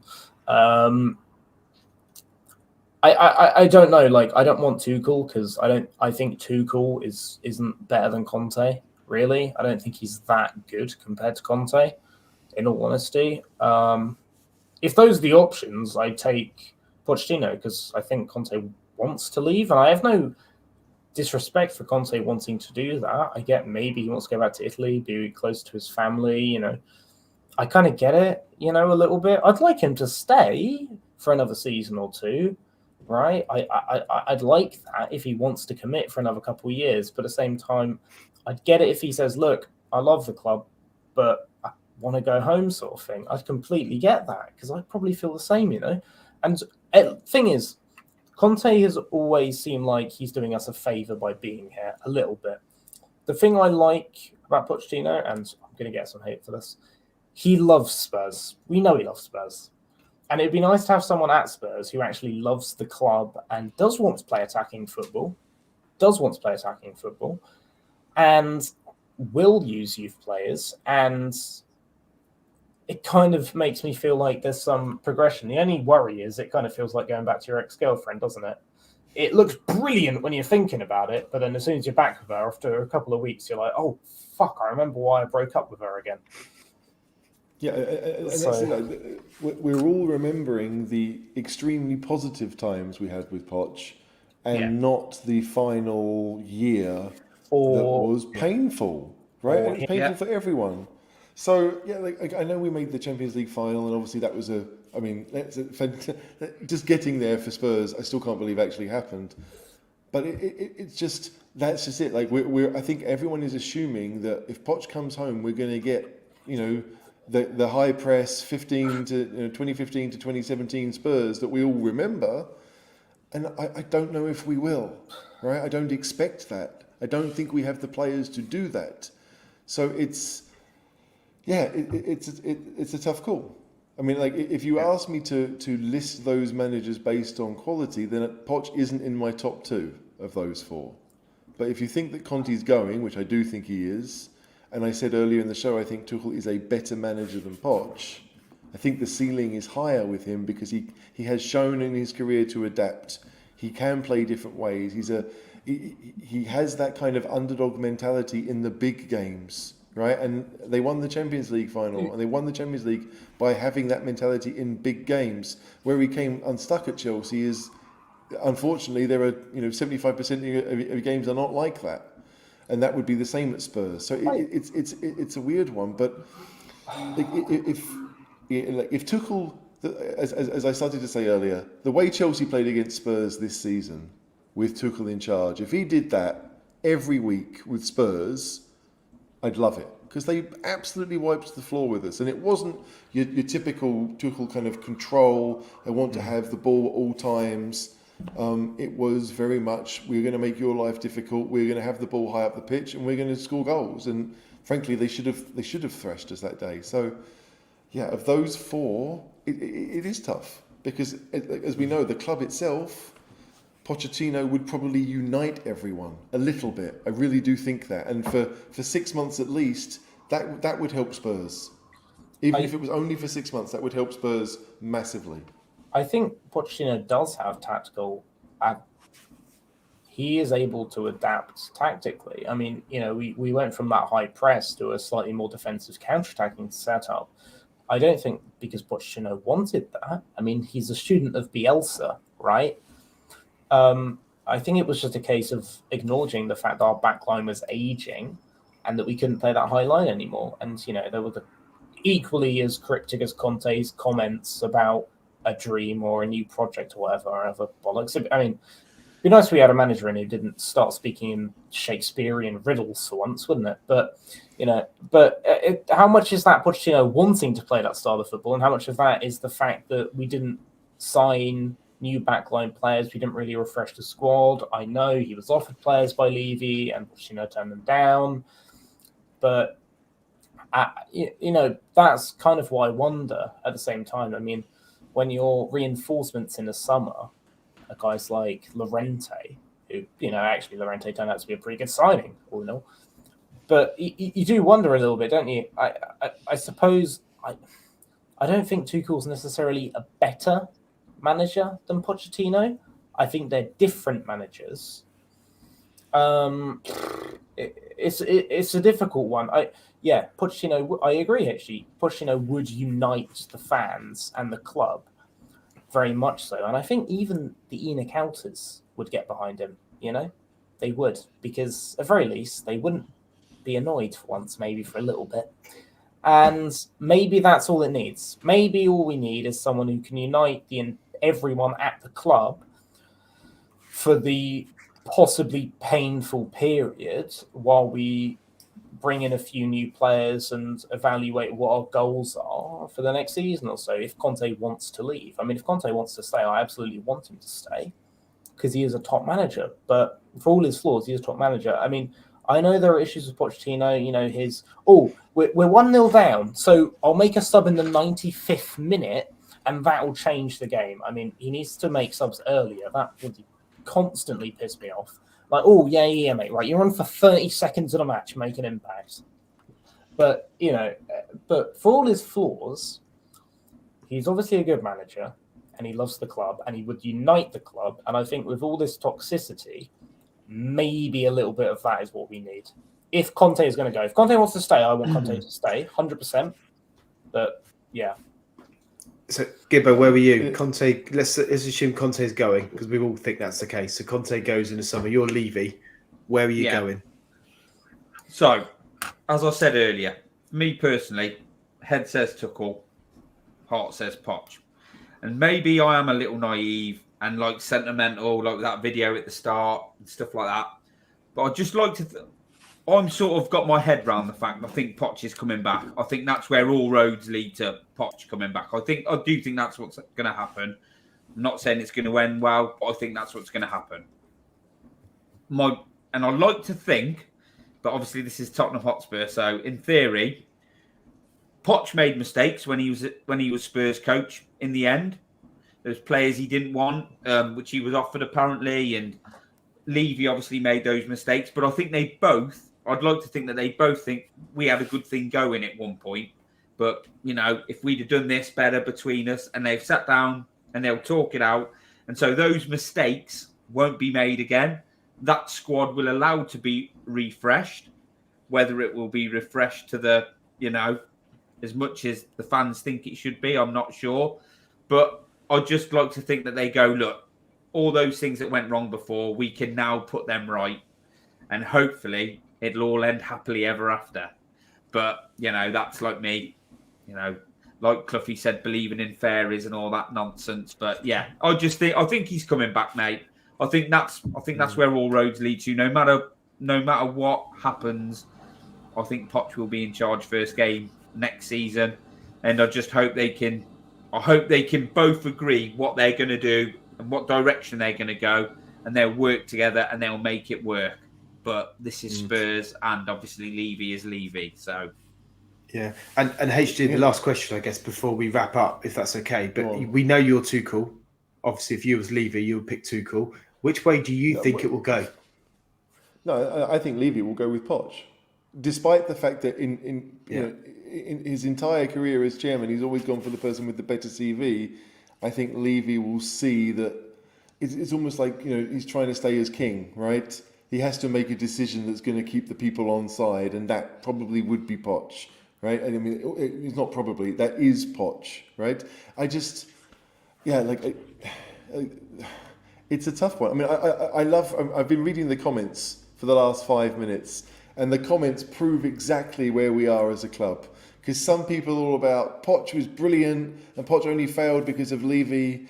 And then you've got some saying Poch is rubbish, he's technically illiterate. And you've got other people saying that, there are so many different opinions here on what Spurs could or should do next. And, I suspect most of us in this group maybe know a bit more about football than Levy does. That's harsh, but it's probably true. And so it is like, what do you want your manager to do? Do you want them to build this team spirit, right? Because let's be fair, Tuchel hasn't done that since he was at Mainz. They didn't have a team spirit at Dortmund. They had issues. At PSG, well, the manager is just there. Doesn't really do a great deal. So, and at Chelsea, like, the players may have got on and the fans may have liked Tuchel because they won the Champions League, but it was more, that's why. And Spurs maybe do need that. I think the fans miss that. They miss having this side of, like, Pochettino is our man. He did nothing before us. He helped us go to where we want to go. We helped him. Everyone was winning. And that, obviously that's great. I just, those comments, even here, like Super Tottenham, like, why do people think that Porch will come and back him come in and sort everything out because the board won't back him? The board did back him, and we bought Ndombele and Lo Celso and Sessegnon. Right? We always forget about Sessegnon, but he's probably the worst of the three, right? But that's just it. Like, you look at Pochettino's signings, and you think, we didn't sign anyone for 18 months, but the ones we did sign were Davinson Sanchez, Serge Aurier, and Lucas Moura. Like, is that because we didn't have more money? Or is that because there were rumours that we picked Aurier over the guy who went to Leicester, was Ricardo Pereira. He's been injured, obviously, since then. But at the time, when they came into the league, we all thought Ricardo was a better player. Certainly much better going forward. So, there are so many questions about Poch. Like, yes, he ticks the box in lots of ways about, whether, he's Spurs through and through. I mean, we know he is. Right, he loves to show it in social media that he loves the club and Spurs are always in his heart and all that nonsense. But it's true. But is that what we want? Do we want someone who's just like, do we want the best manager that likes Spurs? Or do we want the best manager? We want the best manager, right? really, don't we? What do we want to do? And no one can agree. No one can agree. Like, his head was gone. Why? Why should Poch's head have been gone by this point? Like Poch had flirted with Real Madrid for a very long time, right? So, like, I get it. I understand why he would want to do that, right? Because he grew up thinking Real Madrid were going to be they are the best team in the world for anyone who speaks Spanish. It's Real Madrid or Barcelona. That's it. So I understand the logic about it, but if he's changed his mind about that, it's probably because he doesn't think that Real Madrid are an option anymore, and Spurs are. Maybe for him right now where he wants to be. Maybe his wife prefers living in London to Paris. Who knows what the reasoning is? I suppose... Go on, sorry. His family do live in London, right? He does live in London. I mean, I saw on Twitter, he constantly posts about, lovely day in London today. I'm in London. But he does live in London, right? He does actually want to be in England for some bizarre reason. I mean, he has enough money to live anywhere in the world and he picks England. Weird choice. But he obviously likes being in London, right? So he actually wants to be here. That's that's nice. I mean, he had numerous. Enough?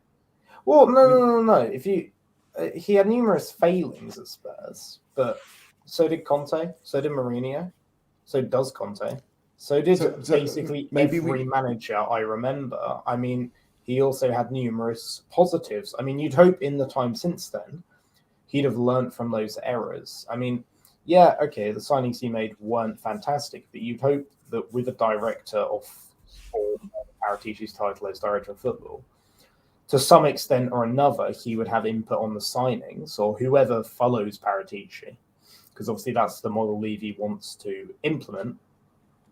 Give someone else control of the signings who understands football, so you have an overarching strategy.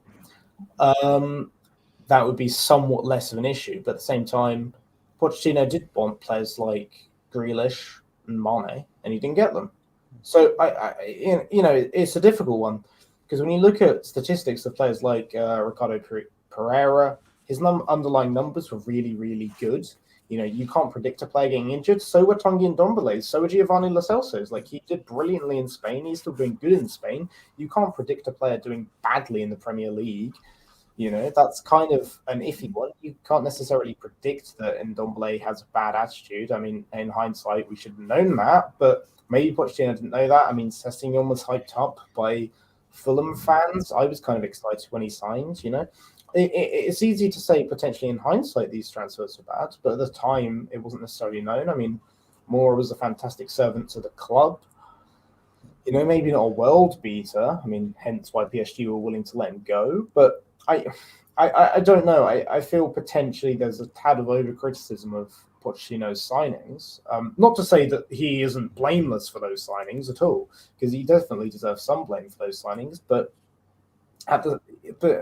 it is a bit 50-50, and none of us really know. I mean, that's the Yeah, point. We don't know who made those decisions really, and they do, right? Yeah. Like if Levy thinks that Poch was the driving force behind those signings and they've turned out terribly, he's not going to want him back because there's no evidence to think that Poch can buy players. And to me, at least, that's kind of how I see it. Like there might be talented players, but okay, to be fair with Ndombele or Celso, he never got the chance to really use them in the system he wanted to do because he got sacked within 3 months. Yeah, like that is you can't really blame Poch for the fact they didn't turn out as well as he would have hoped because he wasn't there for it. But I always come back to this. I've seen these comments from Gav a lot. Conte, if he wants to stay, we don't have this conversation, right? The fans aren't getting impatient. They're not bailing. It feels as if Conte is bailing. He doesn't want to be there. If he wanted to be there, he would have signed a new deal. To me, that's it. I don't think the club have said, no, we don't want you around with your mate Paratici. That doesn't seem logical to me.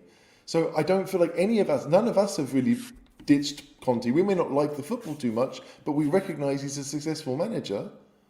It's just, if he doesn't want to be here, what do Spurs do? That's the whole point of tonight's show. Yeah. Where do Spurs go? Do we go for, it has pros and cons, so do we go for someone where we don't really know what we're going to get? I mean, what do you choose? It's weird that we talk about going back to exes and stuff, but it is kind of like that. You look at people and you say, well, I know I don't like this, but this is really good, so I'll stick with it. And I think for most of us that I guess are in successful relationships, you realise that if there's anything bad, you don't. If you know that in advance, you don't go for it again. You don't go for it at all. ERHG. The good isn't enough, right? Here's a success story then, mate, to finish off this debate off.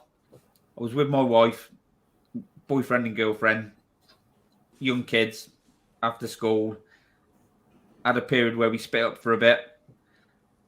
20 odd years later, mate, happily married, 17-year-old daughter, 15-year-old son, living my best life, wouldn't change it for the world. So you think Poch has got his Real Madrid flirt out of his system, and now it's like, right, Gibbo is what I want, Spurs is what I want. Spurs are going to get married, mate, and go off and live their best life, and we're all going to enjoy it, mate. We're all going to enjoy the ride. What an ending! Just some breaking news, actually, just to quickly bring to the panel and those listening, not Spurs related directly, but the government will publish its white paper on football governance tomorrow. And they've obviously, as always, these things have been leaked. So the body's main purpose will be to oversee a licensing system to ensure clubs are run sustainably following the collapse of Bury and Macclesfield in recent years. They will run an owners and directors test with a focus on the fitness and propriety of new owners and enhanced due diligence.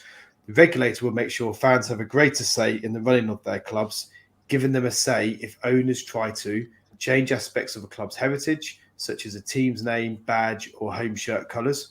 Clubs will also have to seek regulatory approval for any sale or relocation of a stadium. They will also stop clubs from moving to other competitions that aren't approved by the FA,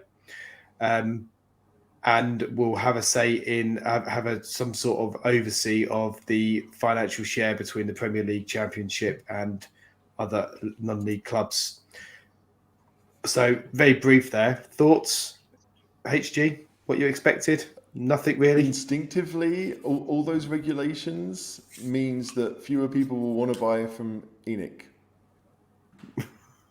That's my initial thought. Like, if we can't do this and we can't do this and we can't do this, what incentive do we have to come in and make money? Because anyone who buys Spurs for that amount of money is interested in getting something, and will try to find returns. And I don't think, if Levy hasn't thought of it, then it may not be there. So that's my initial reaction. Yeah. Gibbo, did you see the fan rep being someone that has a bit more say than just on things such as the team name, badge, or home shirt colours? Mate, I ain't even. You know, I don't. You know, I don't pay much attention to all that stuff, mate. And it's just a token gesture, isn't it? Getting someone on there like, we need a fan rep on the board. We need someone who can tell them how we feel and that. Yeah, go on. We'll have someone. We'll when we get round to it, they can come in. It's just that's how I see it, mate. It's all like lip service, but you know, you're better off asking someone else, mate. Who I was going to make a political comment, and I won't. No, yeah, let's leave it there. Politics, all that, and board representation, and what's all the other like. That I can't wait for the financials to come out and all that stuff, mate. You know that's when I switch off. So. It's been a great conversation tonight. Thanks all for coming on. Really good conversation. I think that brings it to an end. So what we've concluded at the end of all that, I'm guessing, is we want a super project manager, someone that project can win. A project win manager. Yeah, that's the takeaway. We want a project win manager, but we all accept it's probably going to be Poch. Project win now manager called Pochettino is what we want. Yeah, exactly. Yeah, great show. Thanks for coming on, HG.